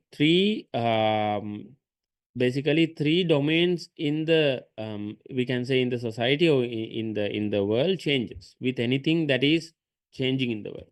If there's a huge historical event or something like that, we have effects on three domains, three areas. That is political, economic, and social. Okay, political changes, economic changes, and social changes. So let's say now the British controlled us. The British captured our country. So our country went through political changes, economic changes, and social changes. Similarly, when industrial revolution happened, anything in this world, right? You can say anything. Any major event in the world has those three has effects on those three domains. Okay, any major change in the world. Industrial revolution is also a major change that happened in the world.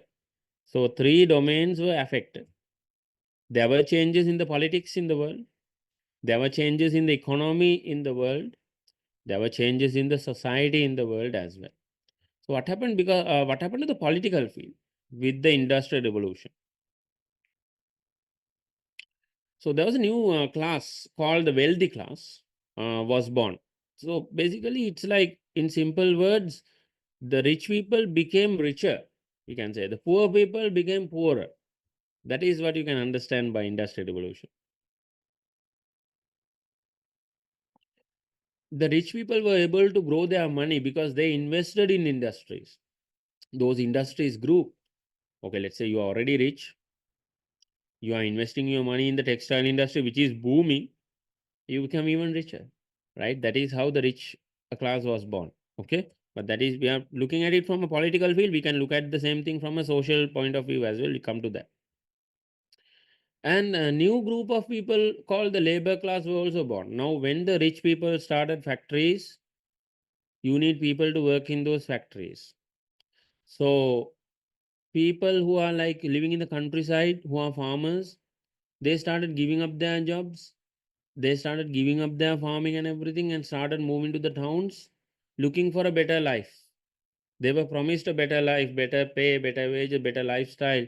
So everybody were like, okay, we are dying here farming, but what if we can work in a factory and get a wage and live the life in the city, which is good from their eyes, right? So that is why there was a labor class which was born. Basically, these farmers and those people who lived in the countryside moved to the towns which are growing, the cities which are expanding, and that's a new group of people, right? Okay. So what happened as a result? The changes that were promised by the rich to the poor did not happen. They had to work under very harsh conditions, under minimum sanitary hygienic conditions. They had to live in small spaces in the cities.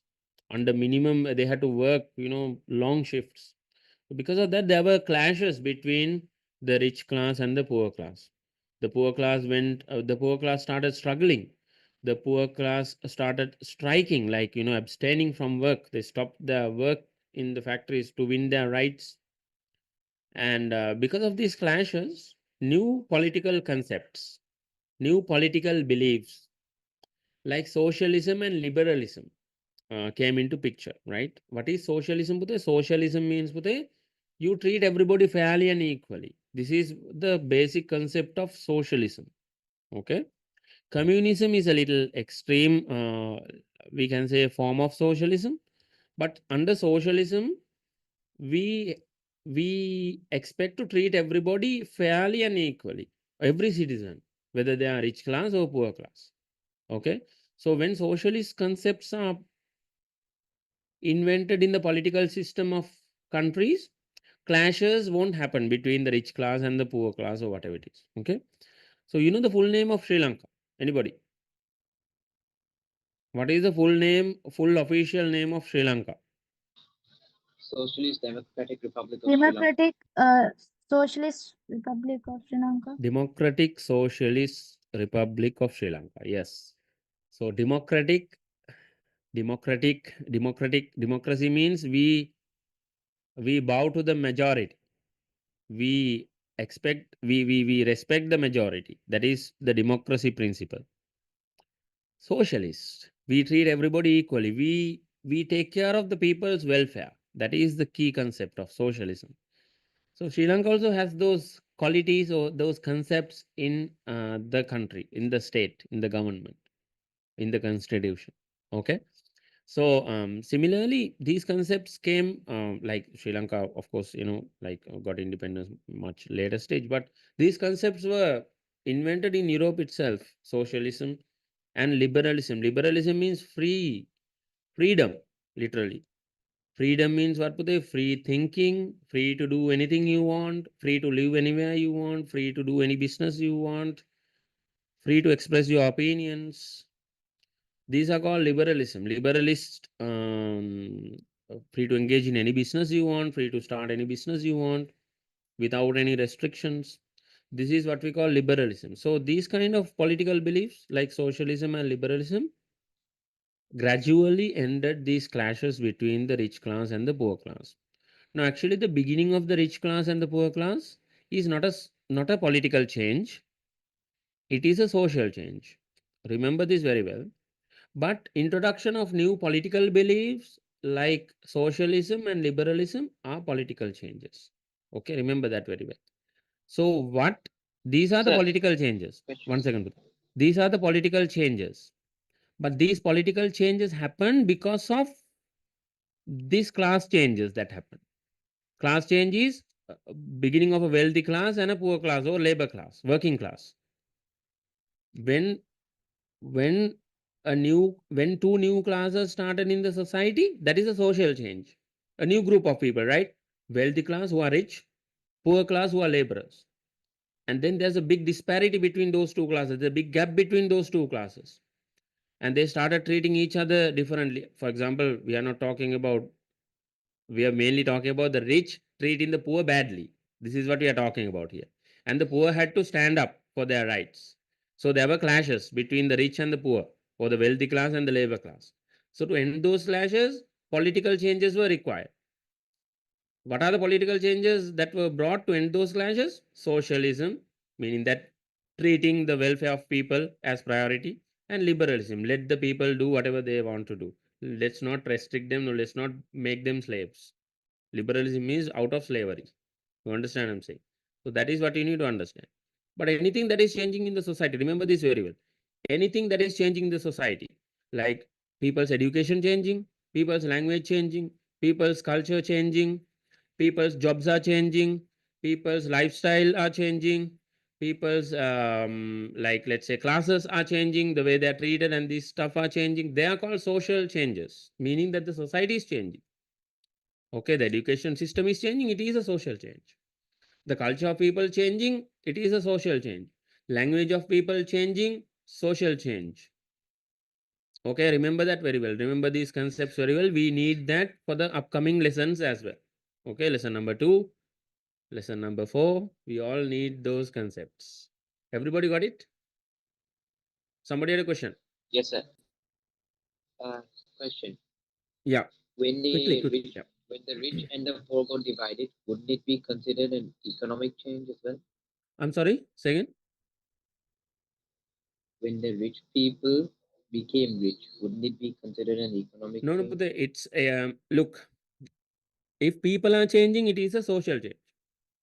If the economy is changing, if the country's financial situation, the way goods are produced and distributed, these kind of things, and the wealth, the gross domestic product, these kind of things are changing, it is called an economic change. Okay, so there is a connection. I'm not saying there's no connection. All these are connected together, but what I'm saying is, based on these areas, we can segregate these changes. People are changing means it's a social change.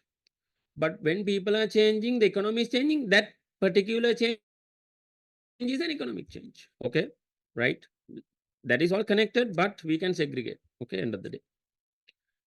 Right, because it's because of the political changes, economic changes happen. And because of economic changes, social changes can also happen. Right? Yes, we all agree, right? For example, let's take a simple example. Okay. Okay. The government is deciding, let's sell Sri Lanka to America, USA. America won't buy it. That's a different story. America would kick us out. That's a different story. US would never buy us unless we are strategically important. Let's say the Sri Lankan government has decided to sell Sri Lanka to USA. Is that a political decision or economic decision? What do you think? Sri Lankan government has decided to sell Sri Lanka. Political, yes. Okay. Now, when USA agrees, let's say hypothetically, USA agreed to buy Sri Lanka. Okay. Now USA bought Sri Lanka at a big cost. Let's say $1 trillion. Okay, no problem, right? Make the trillions by yourself. $1 trillion. That's a huge amount of money that can pay all our debts and everything. Okay, blah blah, whatever. Right. Okay. Now Sri Lanka has a lot of money. And we also have US businesses opening up in Sri Lanka and blah blah, right? We have access to US companies and everything in Sri Lanka. Okay, that's an economic change. Yes.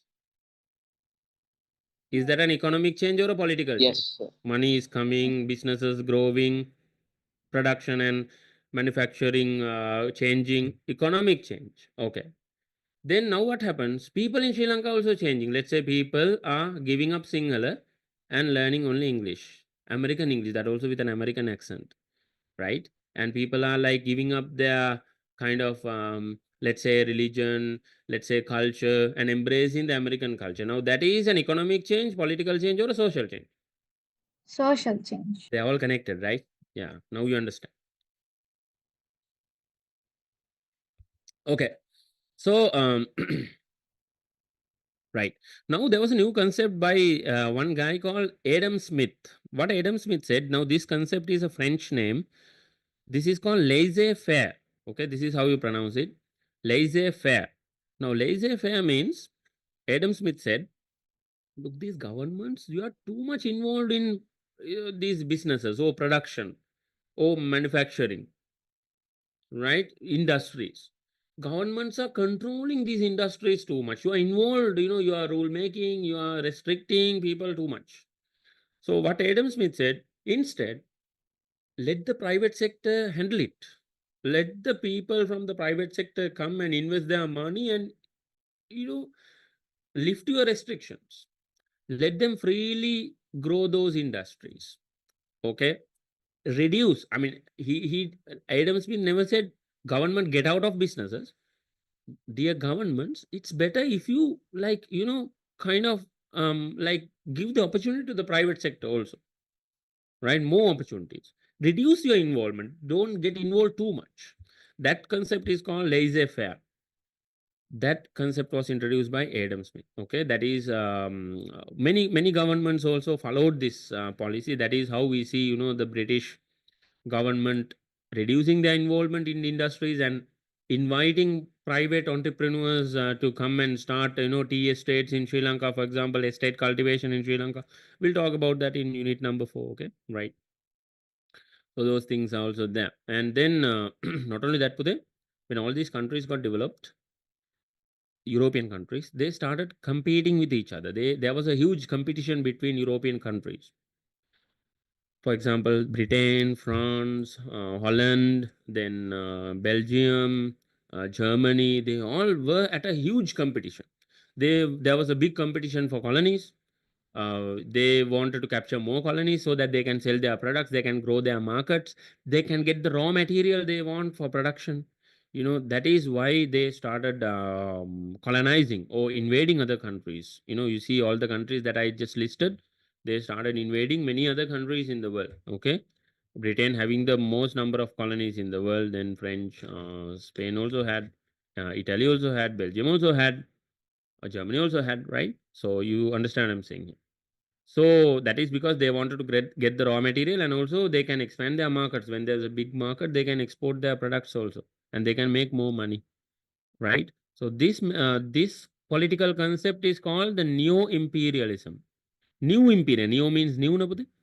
Neo means it's another name for new. So neo-imperialism means, now those days it was called imperialism. Like, let's say, those days in the ancient times we had empires, right?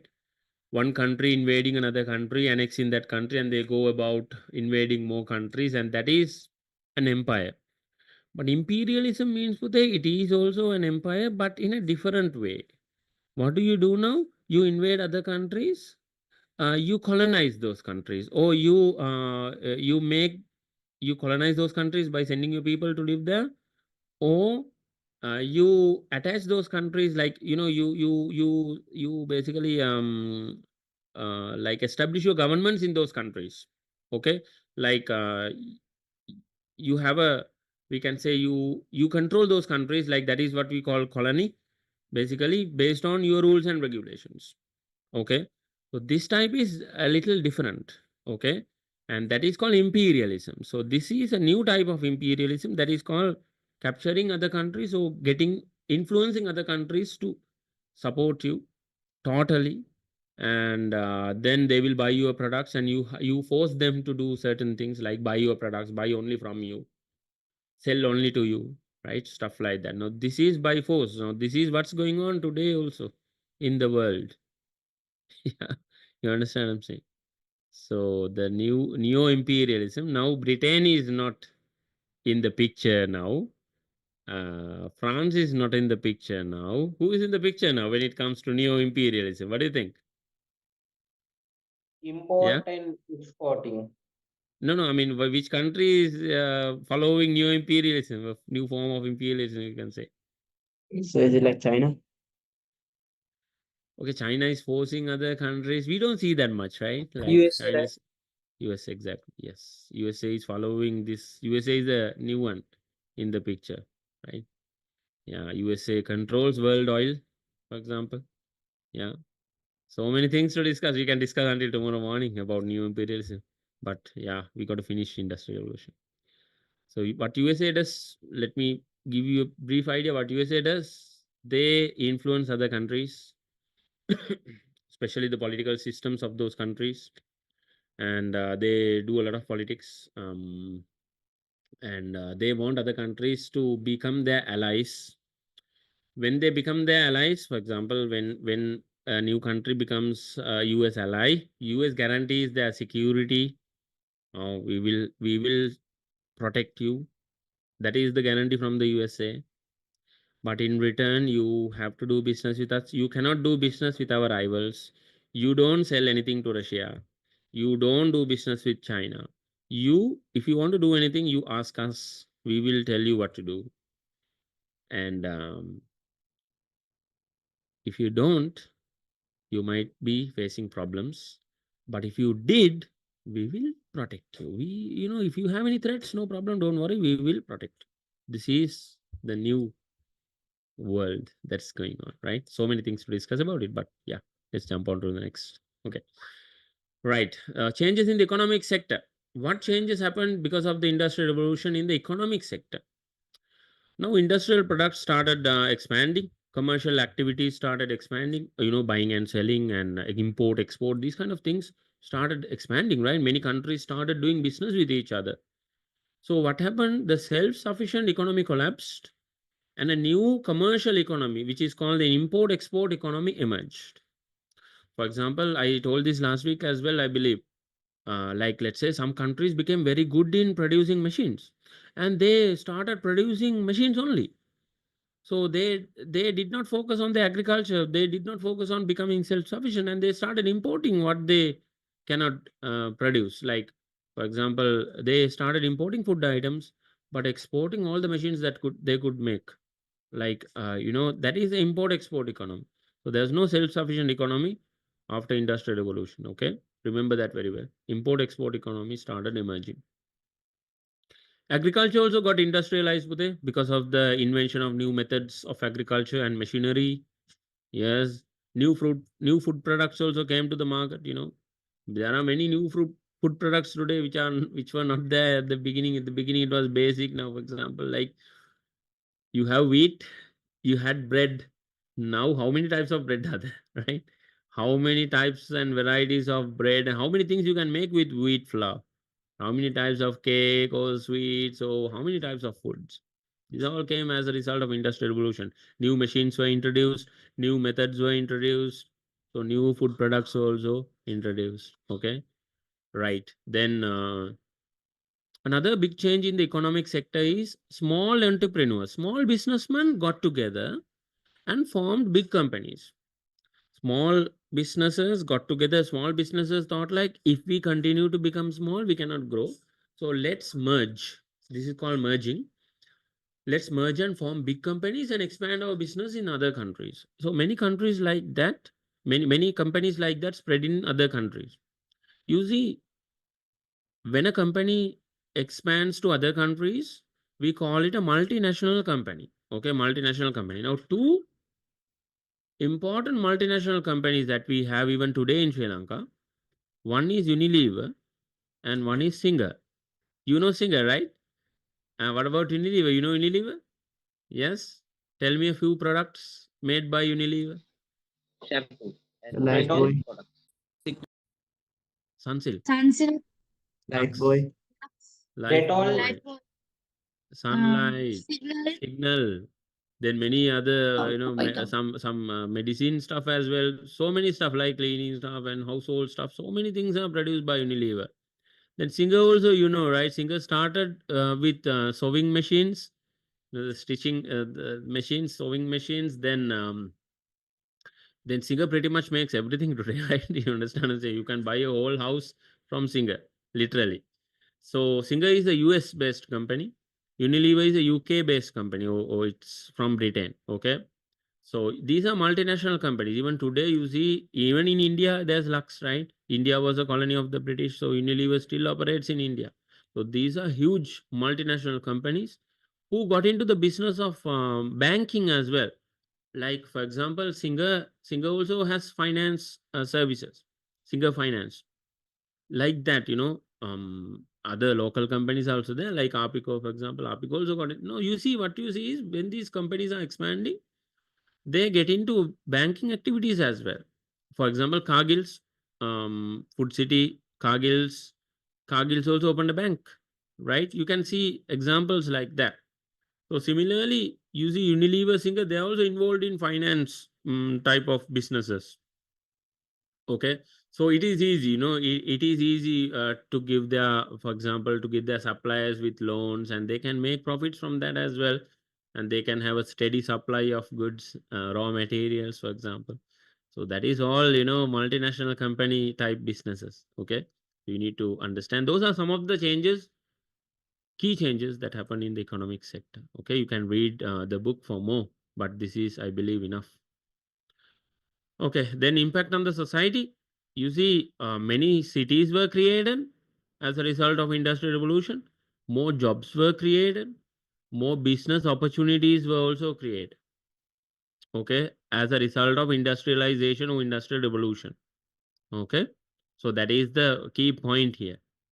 right? And rapid urbanization took place. You can take that. And people's lifestyle started changing. People started looking for jobs in the cities, and people started moving to the cities from the villages. That is a huge change that happened in the society. Okay. Not only that,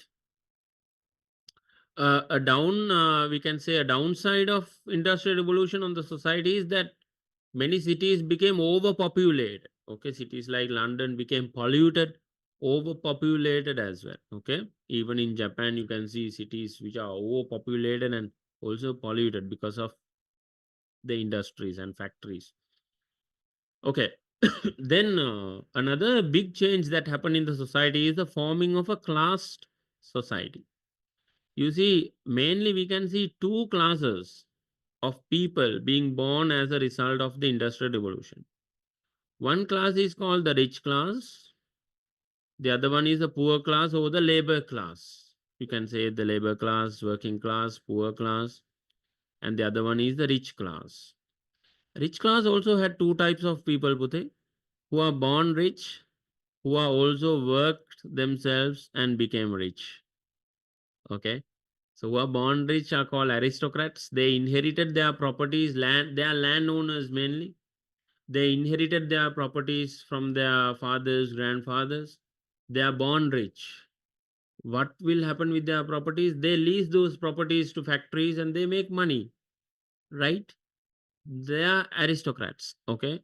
Landowners, uh, factory owners were also there among aristocrats. Then the middle class are the people who became rich by working hard. Who are they? Traders or businessmen, factory owners who expanded their factories, contractors, various contractors like suppliers of raw materials and those kind of contractors who supplied labor to those factories, who supplied raw material to those factories, who supplied transport services to those industries and all. They are called contractors. And engineers who designed those big construction mega projects and stuff like that, they also became rich. So they are called the middle class, okay, because they worked hard and became rich. And then we have the poor class, who were mainly the farmers who used to live before but decided to migrate to and do factory jobs in factories and all, and who lived under very harsh living conditions as a result of the class difference in the society. Okay. So what happened with the working class, Bhute? When the working class was born because people migrated from the countryside to the cities to work in the factories mainly, or looking for better lives in the city. But what happened was the city's life was expensive, and both the husband and wife had to work to make ends meet. Sometimes even children had to work. You see, many children who are like 12, 13 years old were also working in factories during the Industrial Revolution. Many children lost their lives as well, lost their limbs as well because of these accidents in factories and all. But everybody had to work to make ends meet. Today also same, right? Like, see, today also the city lifestyle and very expensive, and both husband and wife have to work. So we are literally belonging to the working class, or the labor class. You understand what I'm saying? So today also it's like a continuation from the working class that was introduced in the Industrial Revolution, right? So today is very difficult to survive if both the husband and wife doesn't work, right? You can't go for your dreams, anything like that. Very difficult, right? Yes. Okay. So that is the working class. They had to live in small houses or rooms. That is also evident, right? Even today it's there. It's today also you can see the same thing, right? But what happened was this labor class or the working people started forming unions, forming organizations to win their rights, okay, and better living conditions, because the rich did not care about the living conditions or the development of the poor, right? Because of that, the poor had to struggle for their rights and for better living conditions. For example, today, if your father is working 8 hours or 9 hours, maximum 12 hours, that is because of regulations. That is because of rules and regulations. Okay, you cannot work 24 hours. But during Industrial Revolution, there were no rules and regulations like this. People had to work sometimes, continuously. If you work, you have money. If not, you don't have breaks also. But people started struggling. People had to sacrifice their lives as well. Many people were killed protesting. So many people, hundreds of people had to sacrifice their lives so that the rich class and the politicians understood the struggle of the poor people, and they brought rules and regulations and political we can say concepts like socialism, like I mentioned before. Take care of the welfare of the people, give them breaks during shifts, and reduce the working hours to 8 hours or 10 hours a day, like that. Those things were won by laborers, and they have sacrificed their lives also. People, if we are enjoying an 8-hour shift today, somebody had died for that, right? Somebody sacrificed their life for that. That is why you are enjoying a weekend off. We are working class people, right? That's why we are enjoying a weekly off and a 8-hour or 10-hour shift.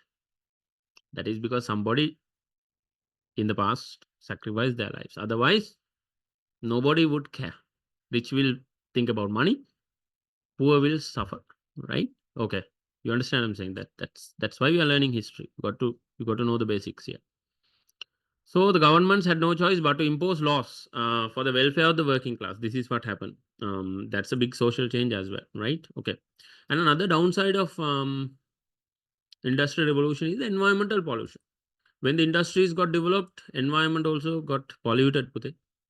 Water sources got contaminated because all those waste chemicals and everything from those factories were released to water streams, which made these natural water streams also polluted. And fumes, smokes released from factories contaminated, or we can say polluted, the air.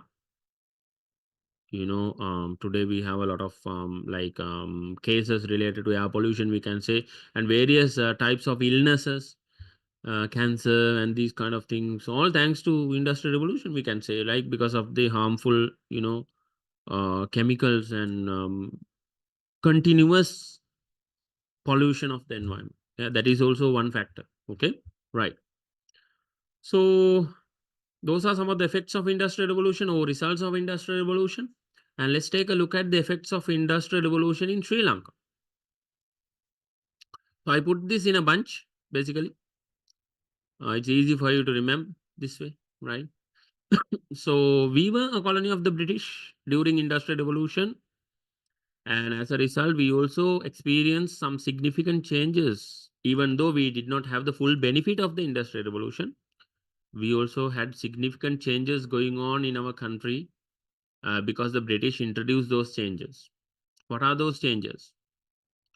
The British businessmen came to Sri Lanka, started mega scale cultivations like coffee cultivation, tea cultivation, rubber cultivation, coconut cultivation because of industrial revolution. Machines were imported from Britain and placed in factories like tea factories. Machines were imported from Britain so that tea could be produced very well in those factories. Yes. And another social change. Now you know what changes, right? Like when you read the change, you know whether this is political, social, or economic. You should be able to identify. Now see, Budhe, we have the landowners, factory owners, contractors who supplied various services to those factories or estates. They also became rich. Okay. Because landowners became rich, factory owners became rich, landowners lent or leased their lands, to business owners, became rich. When they became rich, they sent their children for good studies in other countries. For example, children were sent to study in Oxford University in UK or Britain, Cambridge University in Britain, and Sorbonne University in Paris. Then what happened as a result? A new group of Sri Lankans who are now educated and rich returned to the country. That is the birth of a rich, educated middle class in the country. Okay, that is a big social change Sri Lanka endured during the industrial revolution. That is also as a result of the British capturing our country. plus industrial revolution as well. Okay. Then a capitalist economic system was introduced. That is the import and export type of economic system. Commercial economy was introduced. Self-sufficient economy went into decline, we can say. Banks were started in Sri Lanka by the British.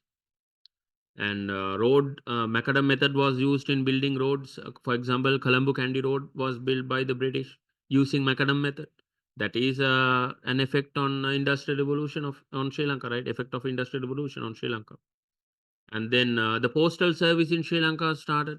Railway service, railway system was introduced. Steam engines were brought from Britain, you know. Then telegram system was introduced, like the telegraph service. Through telegraph service, telegram system was introduced. So many changes happened in Sri Lanka. Technologically, we had the effects, a lot of effects from industrial revolution. But what I'm saying is, we did not have the full effects. We did not go through an industrial revolution ourselves, but we got the effects of what was happening in the Europe. In Europe, okay. Everybody got it, Pude? Yes. Everybody okay? Confirm. So some events that happened during industrial revolution.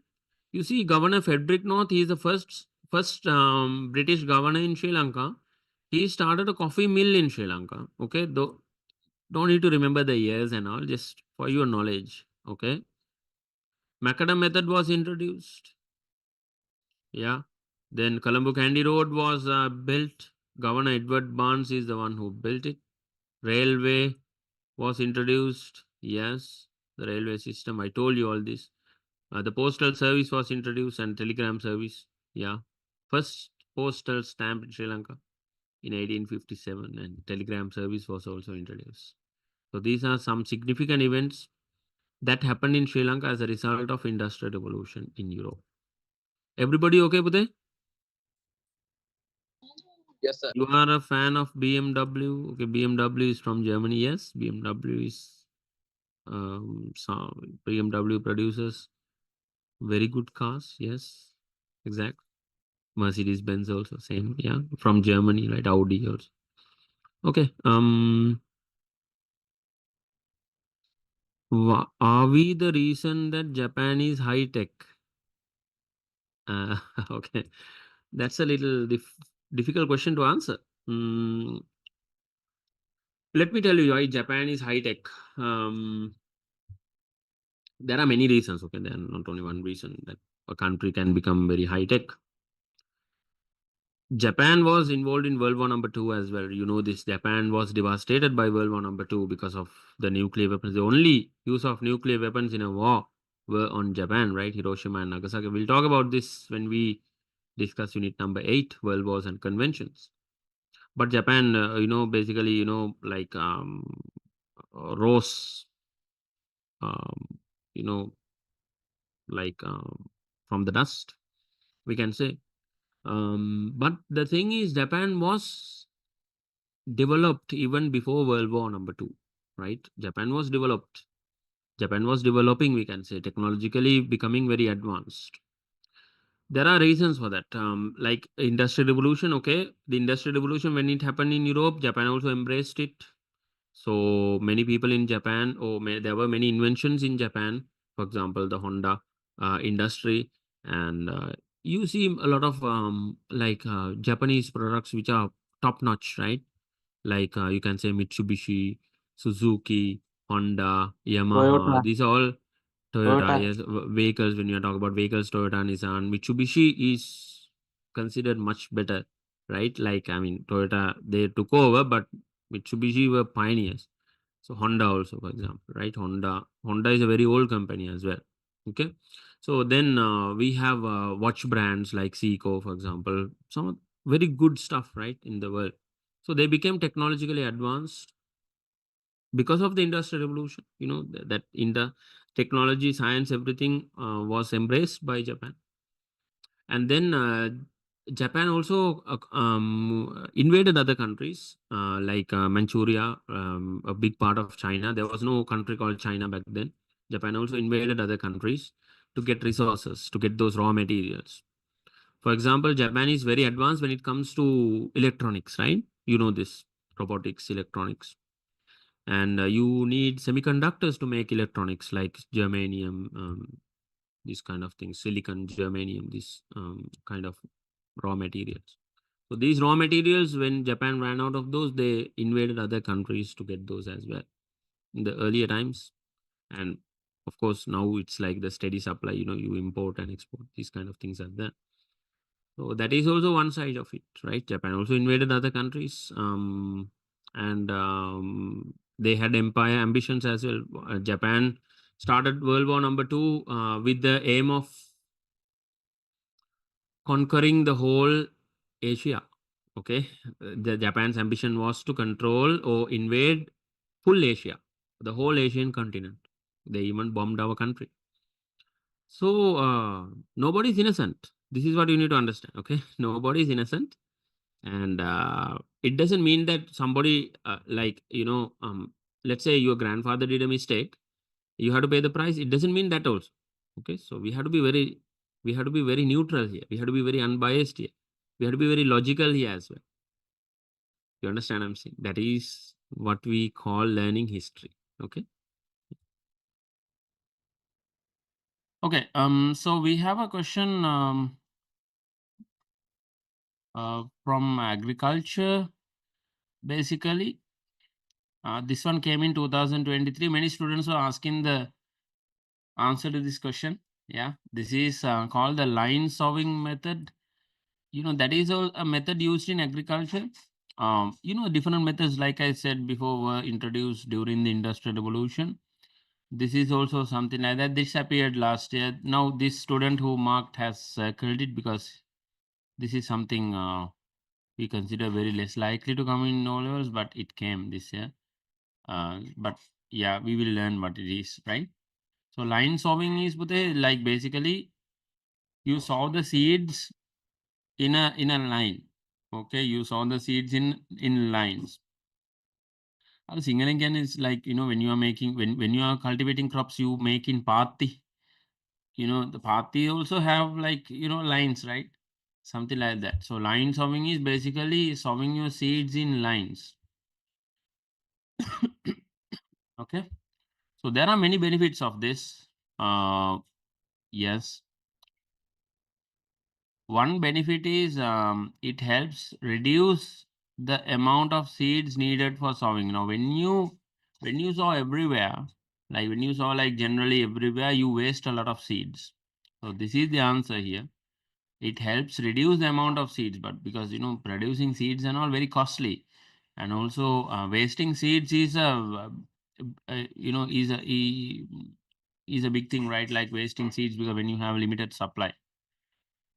So line sowing is a method that is used. So you sow in lines. So this line contains the seeds, and this line will grow the crops, and then you don't have to spread these seeds everywhere and waste a lot of seeds in the process. So this is the answer. Okay, this is the best answer here. Other answers are also correct somewhat, but we go for the best answer. No, that is the main benefit. Main benefit of line sowing is this one. Okay, right. And 2023,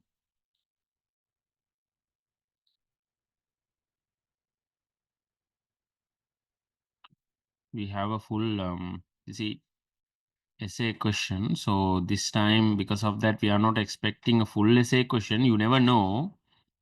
But I'm expecting a couple of MCQs, minimum 2 MCQs from this unit this year. Okay, right. Write the 3 industries in which the Industrial Revolution of Britain began. Anybody? Tell me the answer. Textile industry, coal industry, iron and steel Coal industry. industry, Textile, iron and steel, and coal. Very good. Yes. Mention 2 reasons. Now we discussed this today. Mention 2 reasons which led to the spread of Industrial Revolution from Britain to other countries. Why Industrial Revolution spread to other countries? Tell me 2 reasons. Development of travel and transport. Very good. Development of travel and transportation. Yes, correct. increasing demands for goods due to increasing population. Very good. Yes. Increase in demand for goods due to the increasing population. That is why industrial revolution spread to other countries. Yes. One more.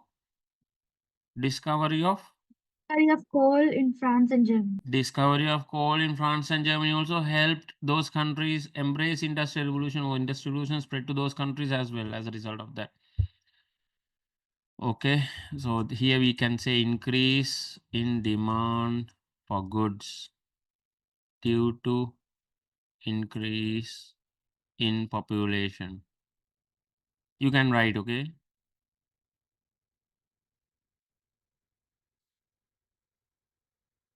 Right. So this is the answer here. I'm not writing textile, iron and steel and coal to the first one. You can write here this one. Okay, right.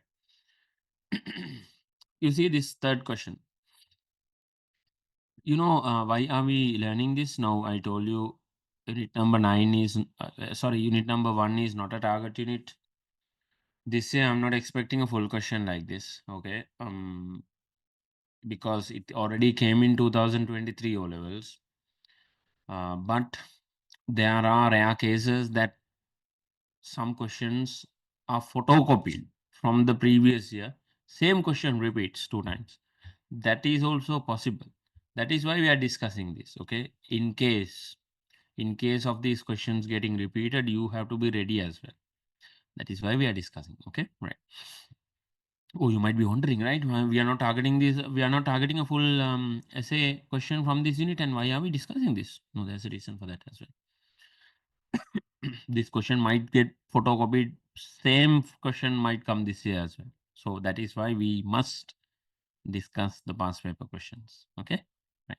There are instances that in the past, right? That has happened. Okay, describe the development which took place in the field of transportation due to industrial revolution with 2 examples. What are the 2 examples you're going to write here? What are the 2 examples you're going to write here? Tell me. Development road system. Yes. So you can generally talk about the development of the field of transportation. You can say what areas in the got developed, like for example, you see here in this type of question we can write in 2 ways. Okay, it doesn't say describe with reference to 2 points, something like that. So because of that, you can write the answer to this question in 1 paragraph also, no problem. But it says 2 examples here, right? 2 examples here. So because of that, we can include those 2 examples in the same paragraph, no problem.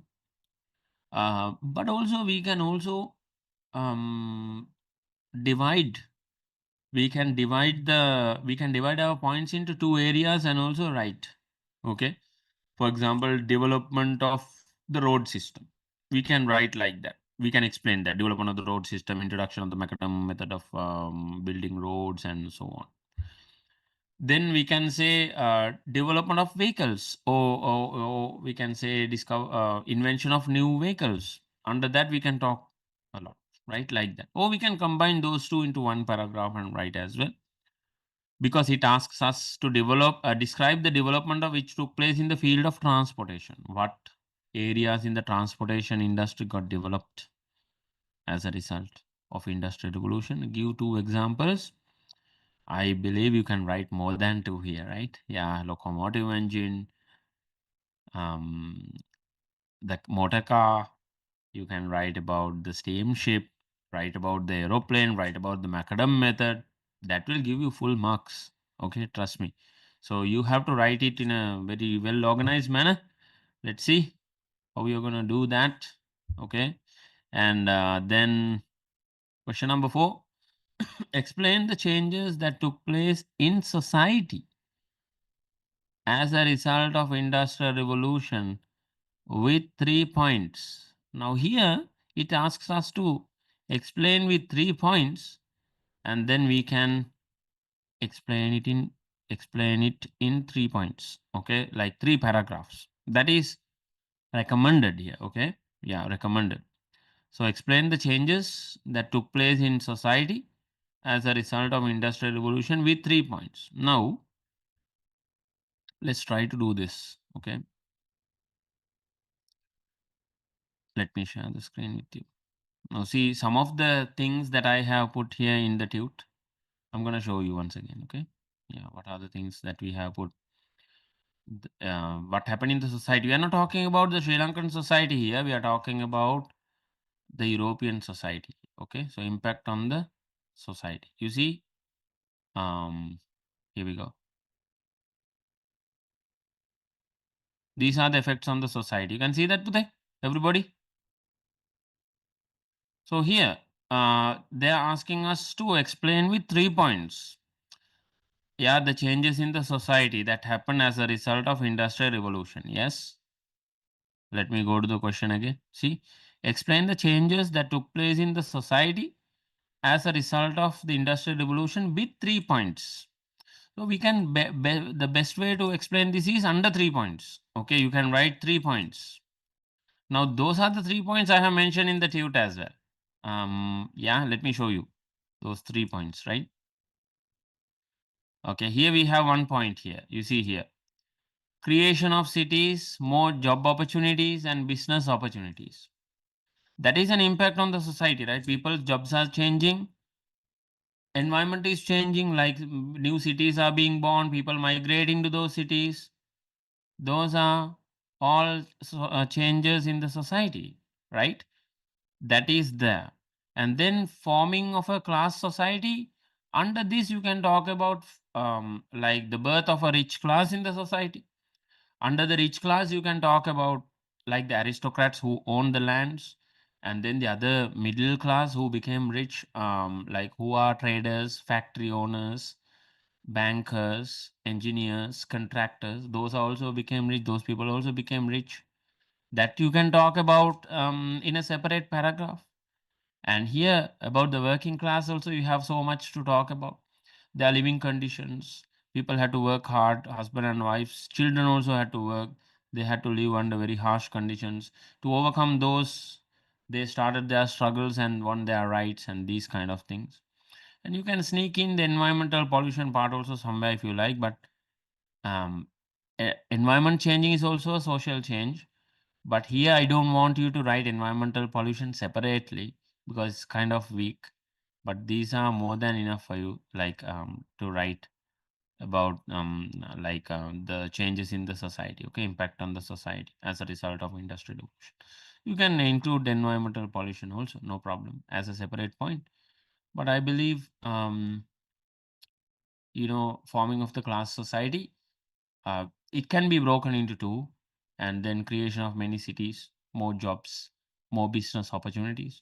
You can put environmental pollution into this as well, right? Like more business opportunities, more factories, and more environmental pollution as well, right? That one you can include here in this point. Okay, everybody got it? Put how to organize your answer? Yeah, everybody have been listening, right? Yes. It says explain the changes that took place in society as a result of industrial revolution with 3 points. It's better to explain under 3 points. You can also explain, like it doesn't say explain separately, but yeah, this is the best way. We explain with 3 paragraphs, okay, 3 changes that took place.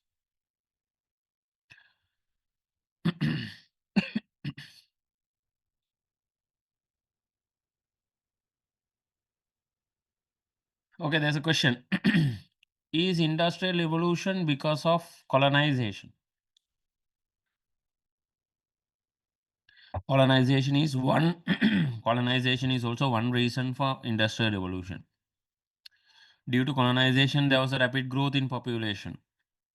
Due to rapid growth in population or rapid growth in the market, there was a big demand for goods or products.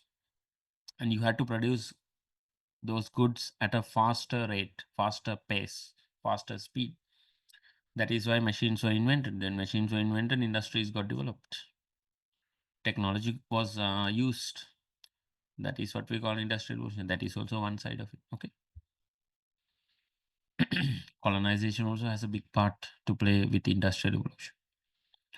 Okay. 2022 now. Any questions, Budhay? Please ask if you have any doubts. If you are lost, don't hesitate to ask. Okay. If you have any problems. Okay. Here we got a few questions.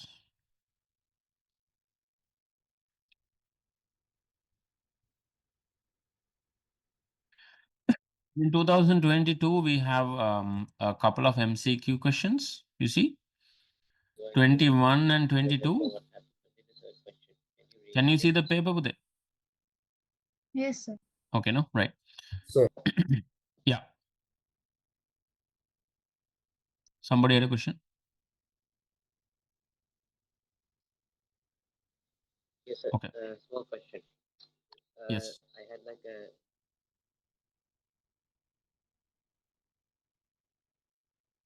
I can hear you.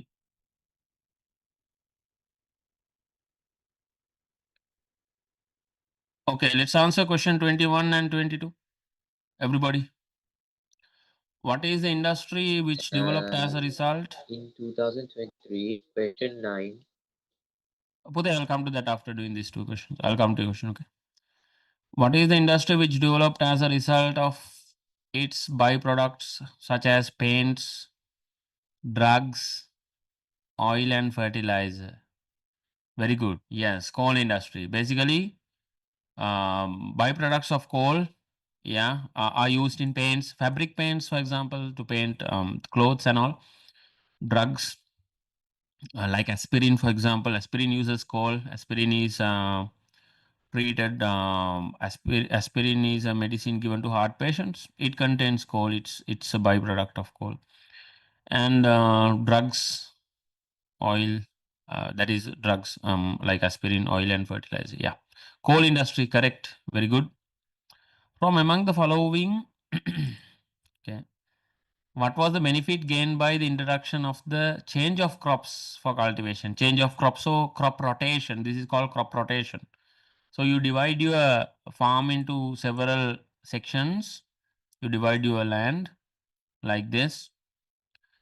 Let's say, so you cultivate barley this season here, then wheat here, corn here, and you let the animals stay here, right? The animals you are breeding, or animal husbandry here. Then next season you rotate this. Animals will go here to the barley. Barley won't go the same place. Barley will go to the wheat place next season, just like that. This is called crop rotation. So that was done mainly to reduce the spread of diseases in plants. Exactly. Very good. Yes, this is the best answer. Okay. Reduction of the spread of diseases in plants. Not only the spread of diseases, Pute, the crop rotation can also be used to reduction of the spread of weeds or wild plants. Okay. And also pests. For example, if there's pests that will harm the barley, like let's say a specific type of birds or insects and stuff like that, they will not harm the wheat, right? So there are different pests also who are harming different crops as well.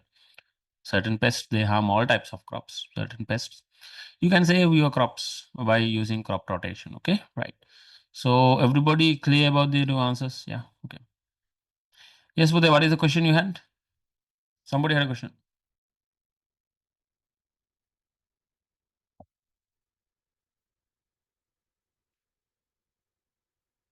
You can type it if you like.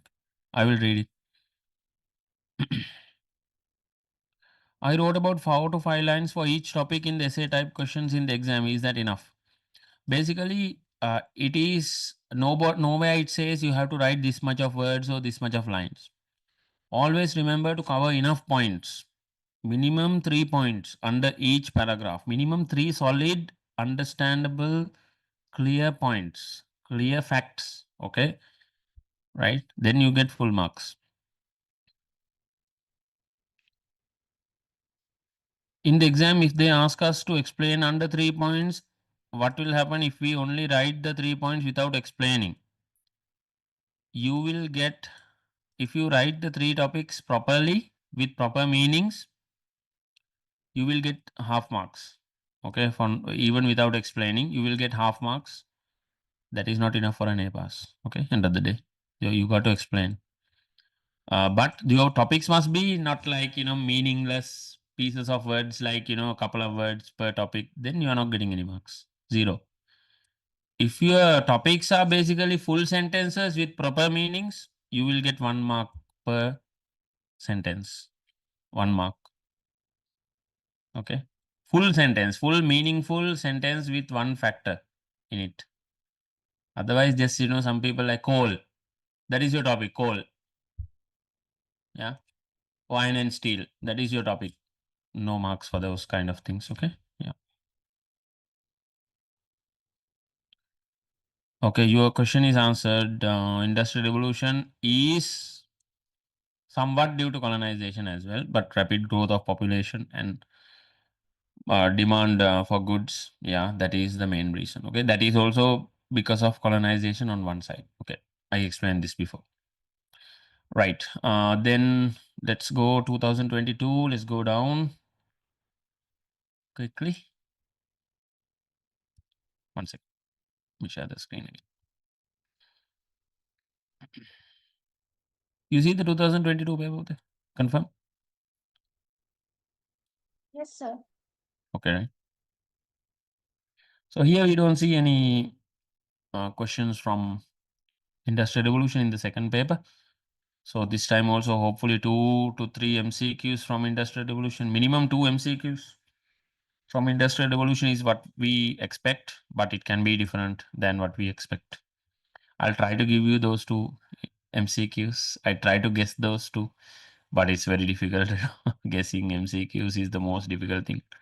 But we will learn the theory parts, right? We can answer any type of question, right? That is what we do in this class. Okay, let's go through some.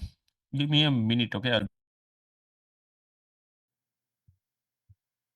Okay, with it. So you see, there's our tute here with questions from past papers from this unit. So 2016, we have MCQ number 34 coming from this unit. I believe everybody can answer this very easily. Is it? Or is it not? I believe everybody can do this. Can everybody annotate? Could they confirm? On this screen, you can, right? Okay. Names of several persons who engaged in inventions is given below. Okay, let me go through the inventions and let me ask you what are the inventions, okay, before we answer the question. Samuel Morse, what did he invent, Pude? Samuel Morse. Telegraph. Telegraph, and telegraph worked through electrical signals. That electrical signal system was called Morse codes. Okay, that is named after Samuel Morse. Robert Fulton. Steamboat, very good. Steamboat, Robert Fulton, steamboat. Henry Bell, ship. Henry Bell, steamship. Robert Fulton, steamboat. Humphrey Davy.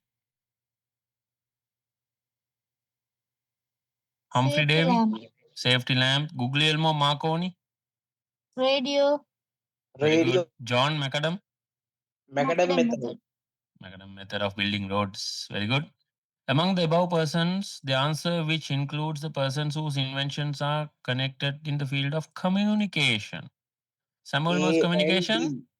A and D. A and D. Very good. A and D. You got it. Okay. Yeah. Nice. So when you know these, when you know the stuff that we learned, I told you, right, what you have to remember. The 2 major inventions from each industry, that helped you, right? Yeah. 2, 3 major inventions from each industry. Okay.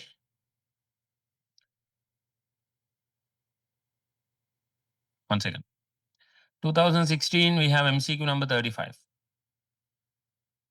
Select the answer which contains the development of social effect of industrial revolution. Now here, again, you have to think logically. Like I said, there are 3 domains: political, economic, and social.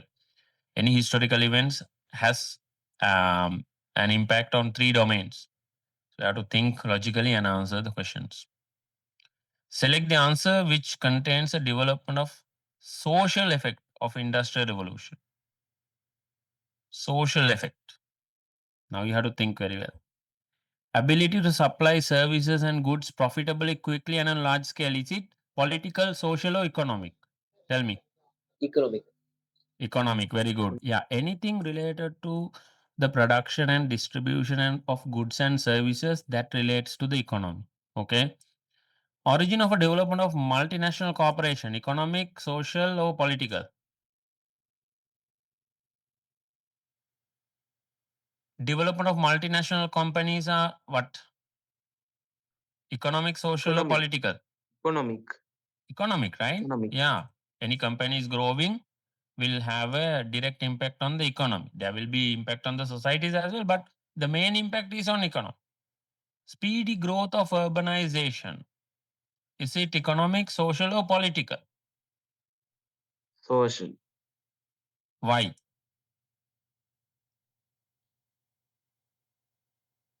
Why? People's lifestyle is changing. You see, when urbanization starts, the rural lifestyle becomes an urban lifestyle, meaning that the way people are living, the houses people are living, the spaces people are living, the way they are doing their jobs, their lifestyles, their food styles, everything is changing, meaning that the society is changing. If people are changing, society is changing. That is a social change. Expansion of monetary and banking services, social, economic, or political? Economic, very good. Economic. Yeah, now you know how to think logically, right? Now you have to think like that, okay? Right. Okay. What affects, next question, what affects to emerge three social classes as capitalist, labor, and middle? You see, capitalist class basically are the company owners, are the investors. You can call them the aristocrats, you can call them the rich class as well. But the middle class is also there in that, basically. So this is a class society. Labor class, the middle class, capitalist, or the rich class. Okay.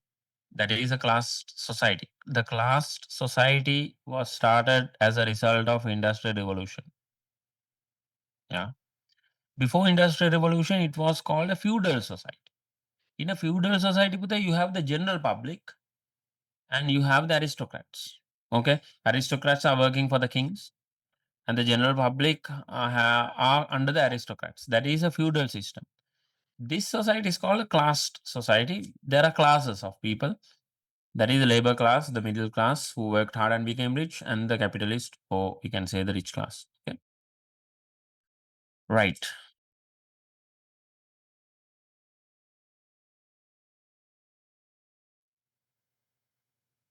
MCQ number 27 from 2019. Macadam method was used during Industrial Revolution for what, Pute?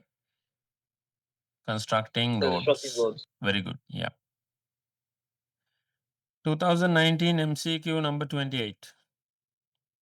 From the results of the industrialization stated below, what is the answer which indicates the changes that took place in the field of economics? Here you're talking about economics.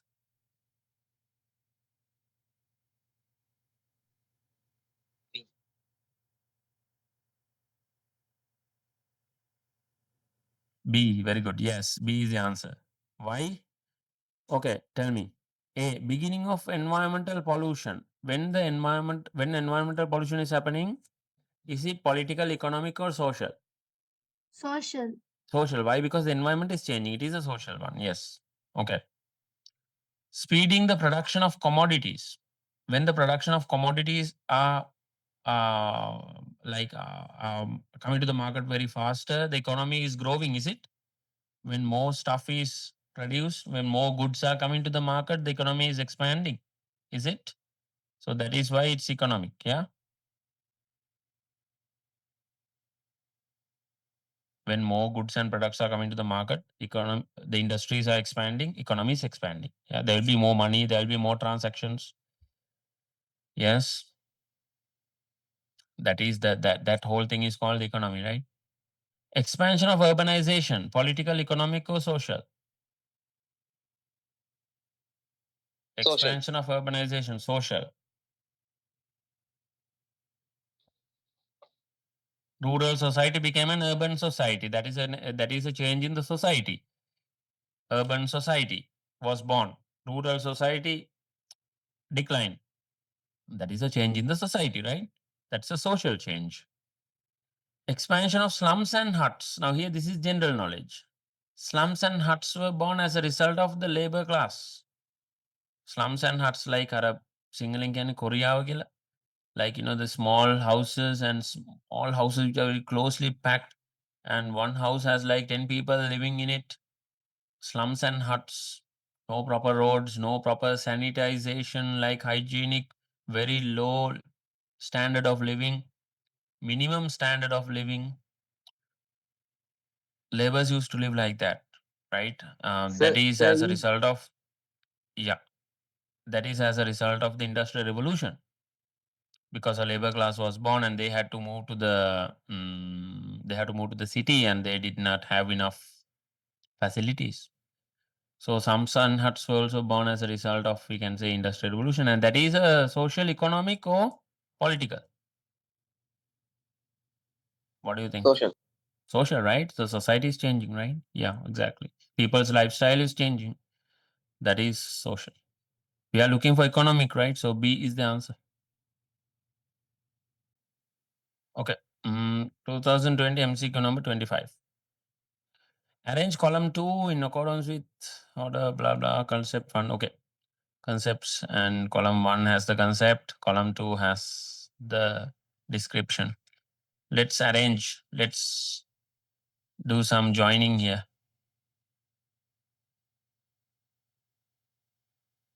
Try.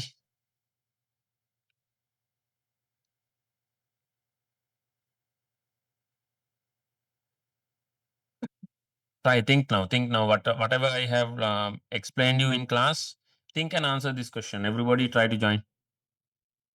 Everybody try, please. You are not doing this. You are falling behind. Huh?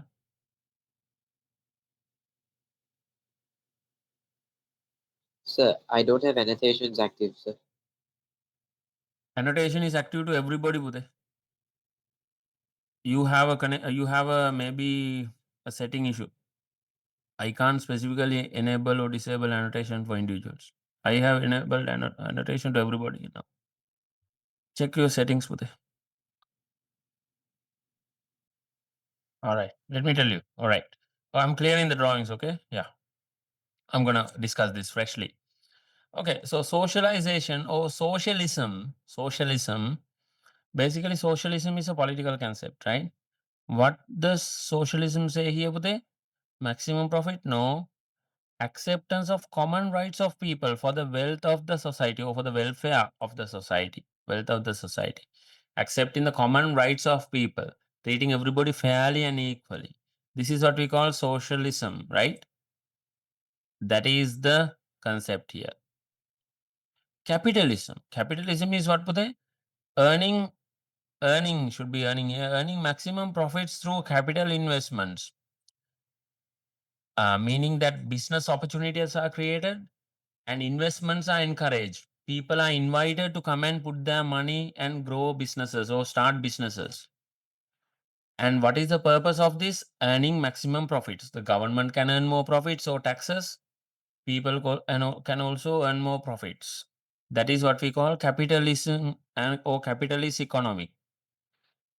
You see, Britain started capitalism, right? Other countries also followed. USA also, even today, USA is a big capitalist economy. You see, many companies in USA are owned by private investors or private owners. Google, Facebook, all started private, right? McDonald's, you know, huge companies also like Lockheed Martin, like, huge producers of planes or weapons or whatever it is. All started, or all private companies. Okay, government doesn't have any involvement. You see, that's a capitalist economy over there, right? What is the purpose? Maximum profits. Now, how much money Google is earning from Sri Lanka? How much money Facebook is earning from Sri Lanka? YouTube is earning from Sri Lanka. Lot of money, right? They're making a lot of money throughout the world, right? Maximum profit. That is what we call capitalism. So you invite the investments, you invite the money, you invite the people who have the money to come and start businesses, and you encourage earning maximum profits. Okay. Capitalism is that. Socialism or communism is different than capitalism.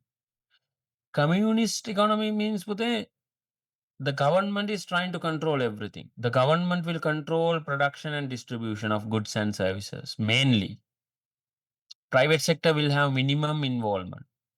But the purpose is not to earn profit. The government doesn't want to earn profits. The government want to make sure that everybody have equal lives. Everybody have comfortable living conditions. Everybody. Same comfortable living condition. That is communism. That is the difference between communist economy and capitalist economy. Capitalist economy is okay, those who have money can become rich. You invest, you become rich, earn maximum profits. Like that. Okay. Laissez-faire, I told you this. Minimum interference from the government or of the government in economic activities. Who invented this concept, laissez-faire? Anybody? Neo-imperialism? Adam Smith. Laissez-faire is a concept invented by who, Pute? Adam Smith. Adam Smith. Yes. Yes. Adam Smith said laissez-faire. This is the new concept. Government should reduce the involvement in businesses or in economic activities. Private sector, let them do their investments. Let them get involved more. That is Adam Smith's laissez-faire concept. Here we have D extra one, but there's no there's no like suitable one here. But actually, this is neo-imperialism, the utilization of the resources of the colonies for the benefit of the mother country. This is neo-imperialism or new imperialism. What Britain did, they used our resources for the benefit of theirs. They used our lands. They cultivated coffee in our lands. They cultivated tea in our lands. They took their tea and sold them there, made the profits. Our lands, our resources, our people worked, our people got paid. Different story, but they used our lands. Did we get anything? No, we didn't get anything because of that, right? We didn't get any cash reserve or anything like that. They didn't give us gold or anything like that. Okay, they left when they had to leave. They gave us independence, true, but they didn't leave any profits or anything behind it. But we are now continuing those and earning profits. That's different. But when they had colonized us, they got developed. They got the benefits. Substitute that to all other countries. All other countries who were colonies of the British. That is called neo-imperialism. Okay, so that is not there here on the left side. Understand, everybody? Yeah. Okay, no? You can join and you can find the answer. 2021 MCQ number 31. The enclosure movements, this is sometimes called encroaching movement as well. Encroaching movement or enclosure movement in Britain during the Industrial Revolution resulted in what is the enclosing or encroaching movement is basically that is when you are making these mega farms, you basically don't let anybody else to get involved in farming like that, right? That is what we call encroaching movement. So what happens is these rich people, they combined all the lands from small farmers and made one big mega farm, and they would encircle it. They would not let anyone else to get involved in farming in that area. So that became a popular movement. That is how the mega farms were born. So number 4 is the answer.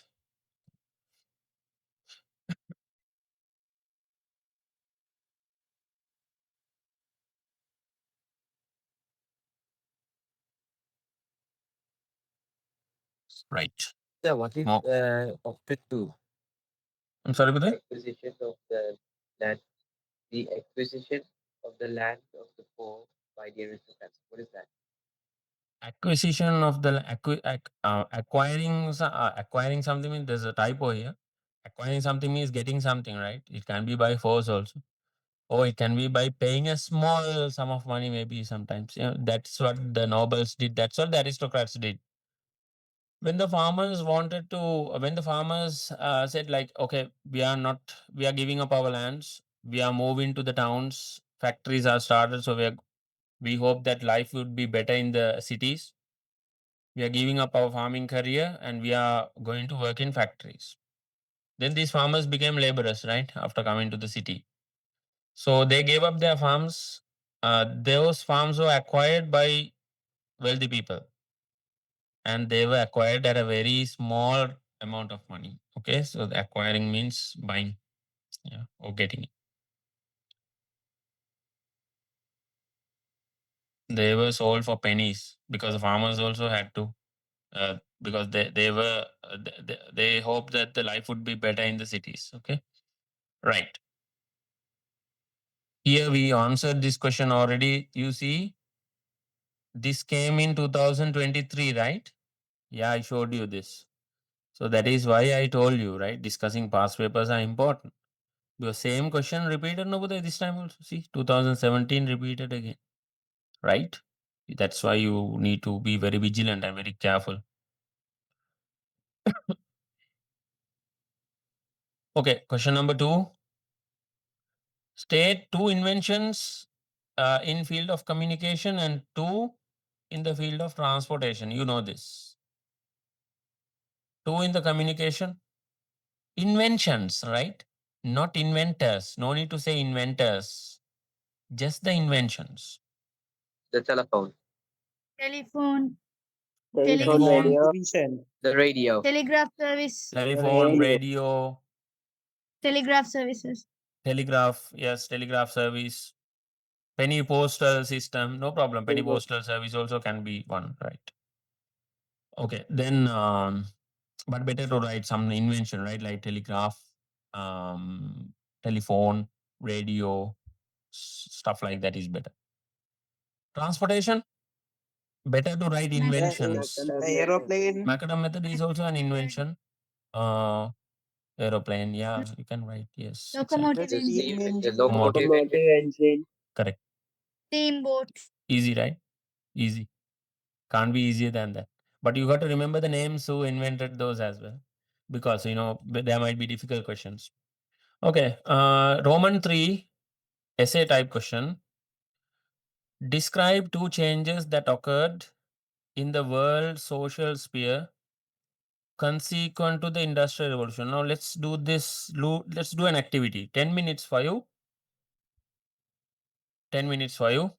2 changes that occurred in the world social sphere. Basically, you can see the same question in 2023, mostly the same, right? Yeah.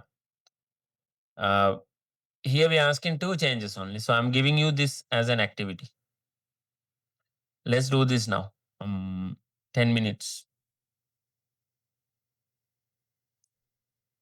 And I will explain this one. Yeah. Stating 3 examples. This one. Yeah.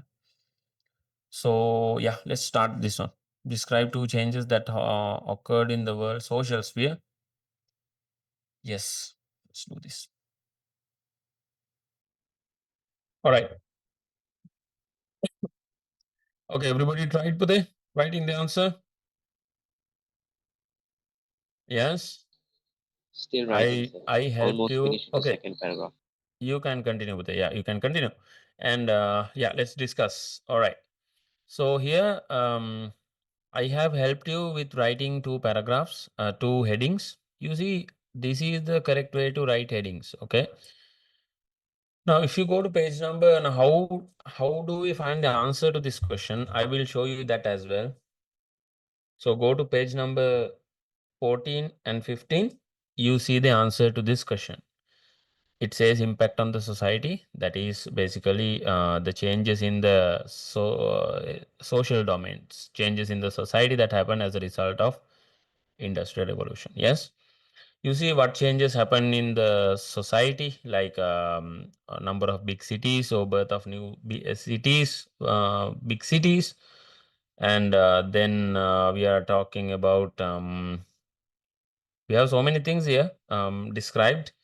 And you see job opportunities also, creation of new job opportunities and business opportunities as well, right? Like in general, okay? So that is also there. So you can see new job opportunities and right. So here you can see until the second paragraph of page number 15, the first point, okay? So you can gather some points from there and write. Oh, it's easy for you to write from the tute as well. Whatever I have written is easy. So for you to assemble a small paragraph from that and write. And the second point, birth of a class society comprising of rich and labor class. Now, what you need to understand, we are not doing a by heart method here. Right. So here you can see, Pute, when I was writing the topics, I wrote full topics. Okay, you see, full meaning is there in this topic. What are they asking? Right, two changes in the society that took place as a result of industrial revolution. Here's one change. Right, two changes in the society. Birth of new cities, job opportunities, and business opportunities. That is one change in the society. Then birth of class society comprising of rich and labor class. That is a change in the society. I can say some students, they write only this, birth of new cities. That's it. Birth of a class society. That's it. That might not give you marks. Okay, just for the, let's say, just for the topic, you don't get marks like that. A topic should be complete and meaningful like this. Okay. Birth of a class society comprising of rich and labor class. That is a more complete topic. This is how you should be writing topics. A topic should give you a full meaning of what you are going to discuss, right? A topic that this is not an essay. Essay is myself. You don't have to explain anything, right? Myself will be the topic, right? Like that. Those things are like, this is different from that.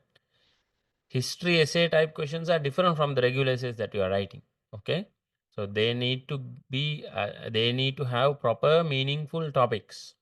So that is why I wrote these two topics to help you realize, help you learn how to write these topics properly. We are doing this again and again and all the time. And it's about time that you learn, and it's about practice, right? You got to write more answers like this. So now you start explaining this. Birth of new cities, job opportunities, business opportunities. Talk about people migrating from the rural areas to urban areas in looking for better living conditions and better lifestyles. And you see industrial due to rapid industrialization, more new cities were born, and these cities became large in size and high in numbers. And also there was a huge population or unbearable population in those cities as well. You can talk about that as well. New cities started emerging, and this is also there, right? And then no need to worry about the numbers that are shown here, like 20% and years and 1847 and stuff is there. You can ignore them, right? You don't expect you to write those. And another thing, another change that happened is the birth of a class society. Then comprising of rich class. Then you can say rich class comprised of two factions. That is, one is the aristocrats, the other one is the middle class, which comprised of these people who are traders, who are bankers, who are factory owners, who are contractors, who are engineers, like that. You can talk about that, right? And aristocrats as well. And the labor class, you can go on talking about the labor class and the poor conditions that they lived in and the struggles they started. Just brief introduction, okay? No need to write so much. One sentence, two sentence about the labor class, two, three sentences about the middle class and the rich class or landowners, aristocrats. That's it. 5-6 sentences under this enough. 5 sentences under the first point enough. That will give you full marks for it. Okay. Don't think too much. Don't take things too serious, but don't take things too light as well. Okay. Some students take things too lightly. That is also a problem. Okay. Right. So here the fourth question, explain the effects of industrial revolution on Sri Lanka by stating 3 examples. 3 examples and explain the effects of industrial revolution on Sri Lanka. Now here we can explain this in one paragraph as well, stating 3 examples. You can give 3 examples. Here in page number 17, you have this paragraph in page number 17 in the book, effects of the industrial revolution on Sri Lanka. Same key points. I have taken key points from this and put it in the tute. You can also try the tute, which will give you the essential points there. Is easy, right? So you can say, it says stating 3 examples. So you can give the 3 examples beforehand. Now see here, this type of question is a little different. So you can give 3 examples. You can write the 3 examples and explain that this is better, right? Or you can explain and give the 3 examples also, no problem. You can give 3 examples here, but it never says here in this question, it never says explain under 3 points or explain with reference to 3 examples. Then you have to write 3 paragraphs. Here you can write 1 paragraph, because here you see in page number 17 there's no much information. You can write 3 paragraphs using this information. That is why they say write 3 examples, state 3 examples. So write the 3 examples of the effects of industrial revolution in Sri Lanka. Now tell me by reading the book or tute or whatever it is. Let's do this. Let's do this. Right. Tell me one example. Introduction of using machines for activities of tea factories. Okay. Yeah. Introduction of machines in factories such as tea factories. Yeah. Tea, rubber factories, machines were imported in those for the use of those factories. Okay. Let's say, you see, I'm reading the book with you, right? Here, look how I'm gonna write this. Let's say I'm also a student in this class. Okay, so I'm gonna read the book with you, and I'm gonna pick the answer for you, right? Okay. See, you see the first important point I see here in the first paragraph. British people came to Sri Lanka and started mega scale cultivations. So mega scale cultivations were started in Sri Lanka. That is a result of industrial revolution. That is a strong point.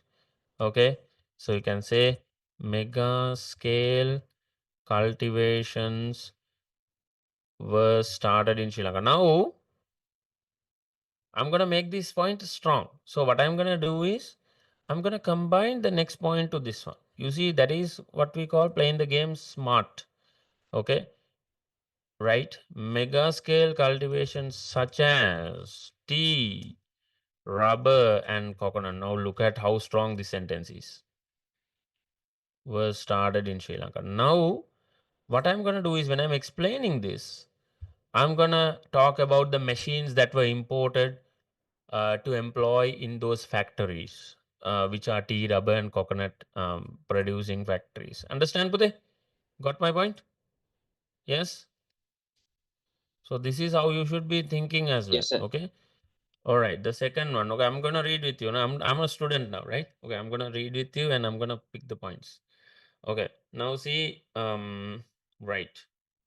Then important incidents are there in this period. Okay. These are like important examples as well. We can, from that we can say, I see one thing, introduction of macadam method to build roads. Okay. So we can write that, right? Introduction of the macadam method to build roads. And I'm going to make this also strong, right? How? I'm going to add something. I'm going to add some spices and some salt and pepper to this.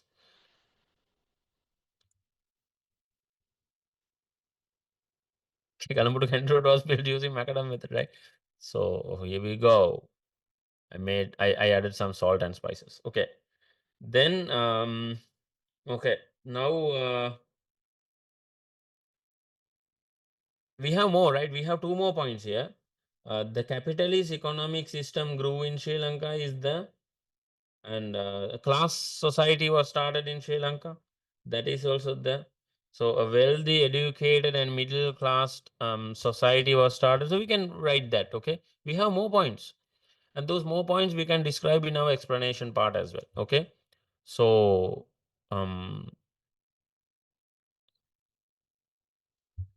a classed society comprising of wealthy, middle,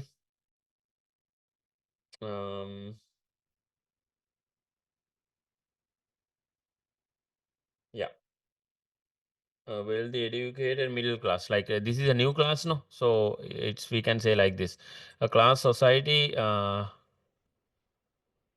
wealthy, middle class was born in the country. So now you can explain this as well, like in the when you're explaining, and more explanations you can talk about the economy of the country, like the economy going from a like previously we had a self-sufficient economy. This became a commercial economy where imports and exports were given prominence. Yeah, import and export trade was given an important place. And also to facilitate those import export trade affairs, banking system was introduced in the country. That is also a big change that happened as a result of industrial revolution in Sri Lanka. So you can use this. What I'm saying is, we have put 3 points here, and whatever the points that you didn't include here, put in the body and start explaining. Okay, that will give you full marks. Okay, there's not many things to talk about when it comes to effects of industrial revolution in Sri Lanka. You can see that it's like not much here. You can see on the other side, Colombo Candy Road story is there. Then train service, introduction of the train service is there. More like examples, right? So you can talk about that as well here. Then what I did here is that, and then the introduction of the postal service or postal stamp and these kind of things are there here. And also one more point I want to add to this, that is trade cities were born in the country. That is also as a result of the industrial revolution in the country. Okay, so Sri Lanka did not have like large scale trade cities like Colombo, Galle, Trincomalee, Kandy. These cities became trade cities, trade hubs in the country. Okay, so you can write that as well, right? Cities such as that can also be a point here. Cities such as Colombo, Kandy, Galle, Trincomalee, Jaffna became like prominent trade cities or important trade hubs in the country. That's a good word that you can use. Okay, so yeah, railway system was introduced. You can talk about these things in your essay, in your body. Okay, so right, that's about it. And if you have any questions, please ask. I believe you can go to page number 17 and 18 and get the stuff done easily.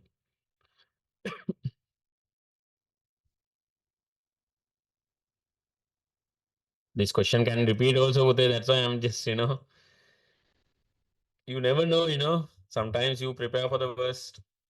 So I feel like Renaissance will come this time, and I also have a small gut feeling that Industrial Revolution might just, one full question might repeat again as well. A very old one, very old question as well. Some questions from the very old past papers. So let's be prepared, okay? It's better to be safe than sorry, right? So let's be prepared. Okay. All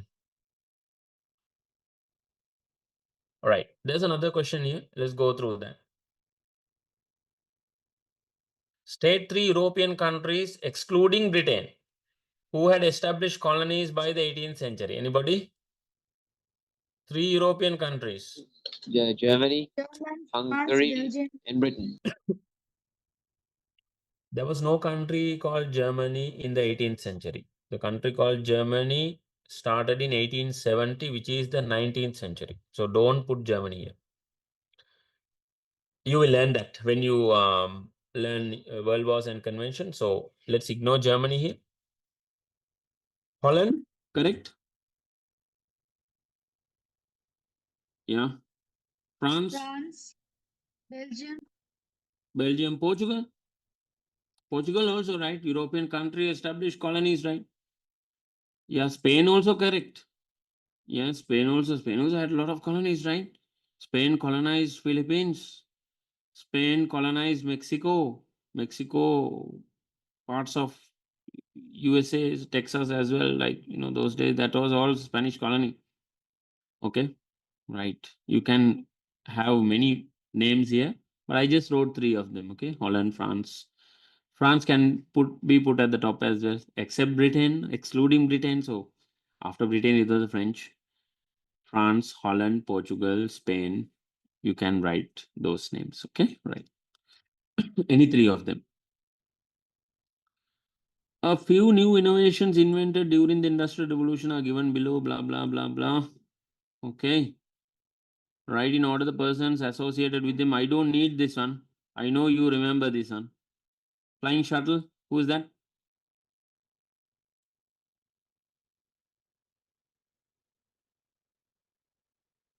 John K. John K.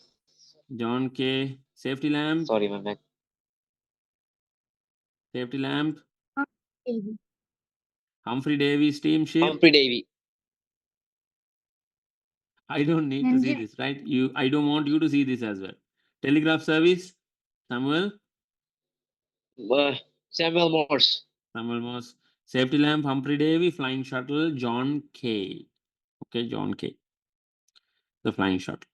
Okay, you have to remember these major inventions, right? That's why we learned them last week, and this week we had a quick revision of those things as well. Okay. So here there's another essay type question. Describe with two examples the development of iron and steel industry in Britain during the period of Industrial Revolution. Here they're asking you to give two examples. Here you can talk about general things like a lot of iron ore was found in cities in England, in various parts of England. But you can talk about Abraham Darby's invention here, which is very, very important. That contributed greatly to the development of iron and steel industry. And you can talk about Henry Bessemer. You can also include some other things to that as well. Right? Yeah. So those two inventions are key inventions. Now you can talk about those two examples here. That's important. That's enough. Wilhelm Siemens electric oven also you can include if you like, no problem. Okay, no issues. Right. Then explain with three examples. You can write two paragraphs and explain this. Okay. Explain with three examples the development of the field of agriculture due to the impact of industrial revolution. Now, development of field of agriculture took place in various areas. Beginning of mega farms was one area, right? Introduction of new methods for animal husbandry is another one area, and introduction of various methods of cultivating crops like crop rotation methods, various introductions of introducing of various types of fertilizers, agricultural equipment, and methods of sowing like line sowing, for example. These kind of things are all included, right? So three examples should be given. Under these three examples, you can write very well, right? Like in one example, you can talk about the beginning of mega farms, for example. Then you talk about amalgamating these small farms and making of those mega farms and so on. Then methods to improve cultivation. Then under that, you can talk about the crop rotation method. You can talk about methods like line sowing system to save the seeds. These kind of things can be spoke about. And then fertilizers, different types of fertilizers and different types of new crops were being introduced, and these kind of things. New foods were being introduced. This is also there. Then you also can talk about the animal husbandry, how that got developed with new breeds of sheep and stuff like that. You can talk about that as well. So that will give you 6 marks, 2 marks each for 3 examples. Okay. Explain with 3 examples. Give the 3 solid examples and explain them. Okay. That is what I'm expecting. Yeah. Okay. What was the foremost city in Britain for supplying raw materials, finished goods, and financial activities? What is the city? Pioneer city when it comes to industrial revolution. That- Yeah. Britain. London. London, right? Yeah, London. You want raw material, go to London. You want investors for your business, go to London. You want to buy wholesale goods, finished goods, go to London. Yeah, those now these days Habibi come to Dubai, right? Those days Habibi come to London. Yeah. Okay.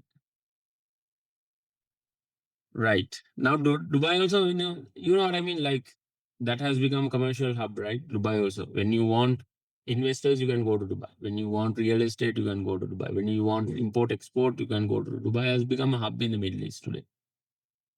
Similarly, London was the beginning of industrial revolution. It was a hub, right? We have trade hubs like that, in many parts of the world, right? Like for example, Singapore in Asia is the trade hub, right? When we say Singapore, everybody knows, right? When we say Dubai, everybody knows. Similarly, during industrial revolution, it was the London. It was London that everybody knew, and everybody went to fulfill their needs. Okay, that is the epicenter, we can say, of industrial revolution. That is where it started. Name two metals mostly used during the industrial revolution. Anybody? Two metals. Iron and steel. Okay, iron and steel, fine. Any other metal coming to head apart from iron and steel? Copper. Because steel is an alloy of iron, right? What is an alloy? It's a mix of two or more metals. Okay, different properties of metals are mixed.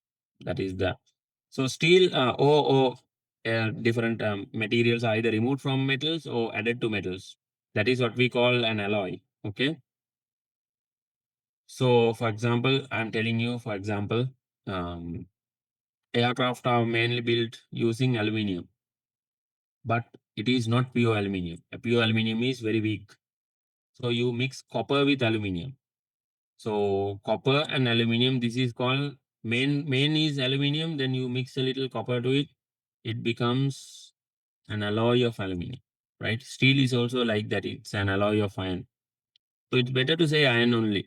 And then we can say copper because copper is used mainly in many things as well during industrial revolution. For example, telephone cables. When the communication industry started, copper was used, right? For cables and all.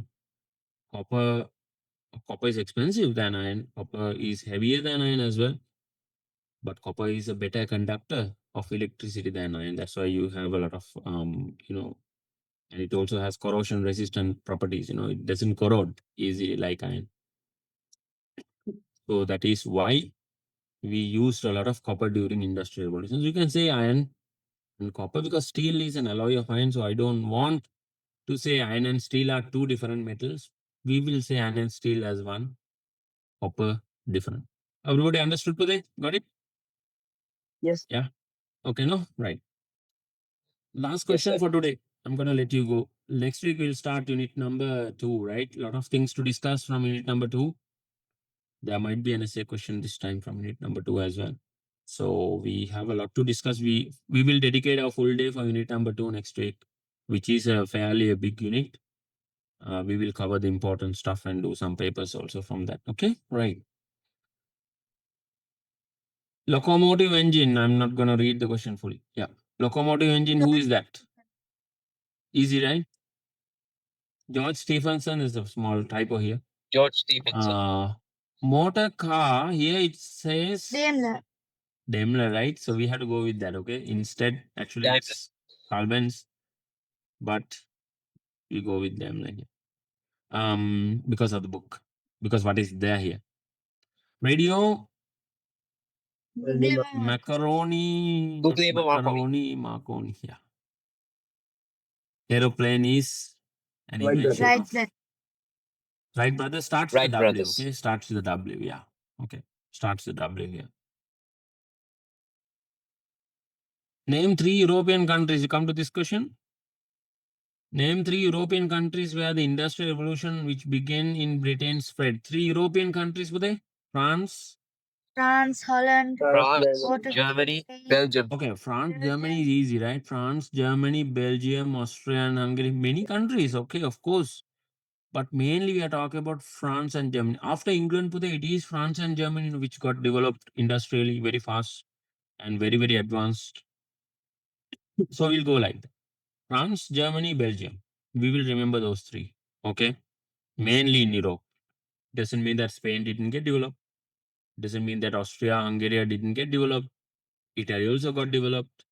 All countries got developed. Holland, Denmark, all countries got developed in Europe. No doubt about that, right? But France and Germany, you cannot forget. France, Germany, and Belgium.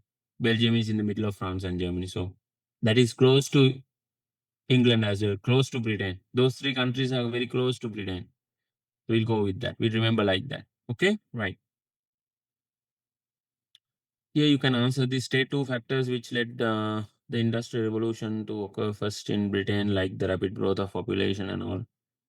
And these things you can do. And we will see you next week with a new unit. And you can do the papers from this. If you have any doubts, feel free to contact me. Yeah. Until next week. Take care. Bye bye. God bless you. No holidays for you. No holidays only for grade 11, grade 10s. We have holidays. We can't afford to have holidays for grade 11s. Okay. We're going to do an extra class also. Hopefully so. It's only once a week we are meeting, right? So no worries. Take care. Bye bye. God bless. See you next. God bless you, sir. Thank you, sir. Thank you. Good night, Good sir. day. Bye. Good night.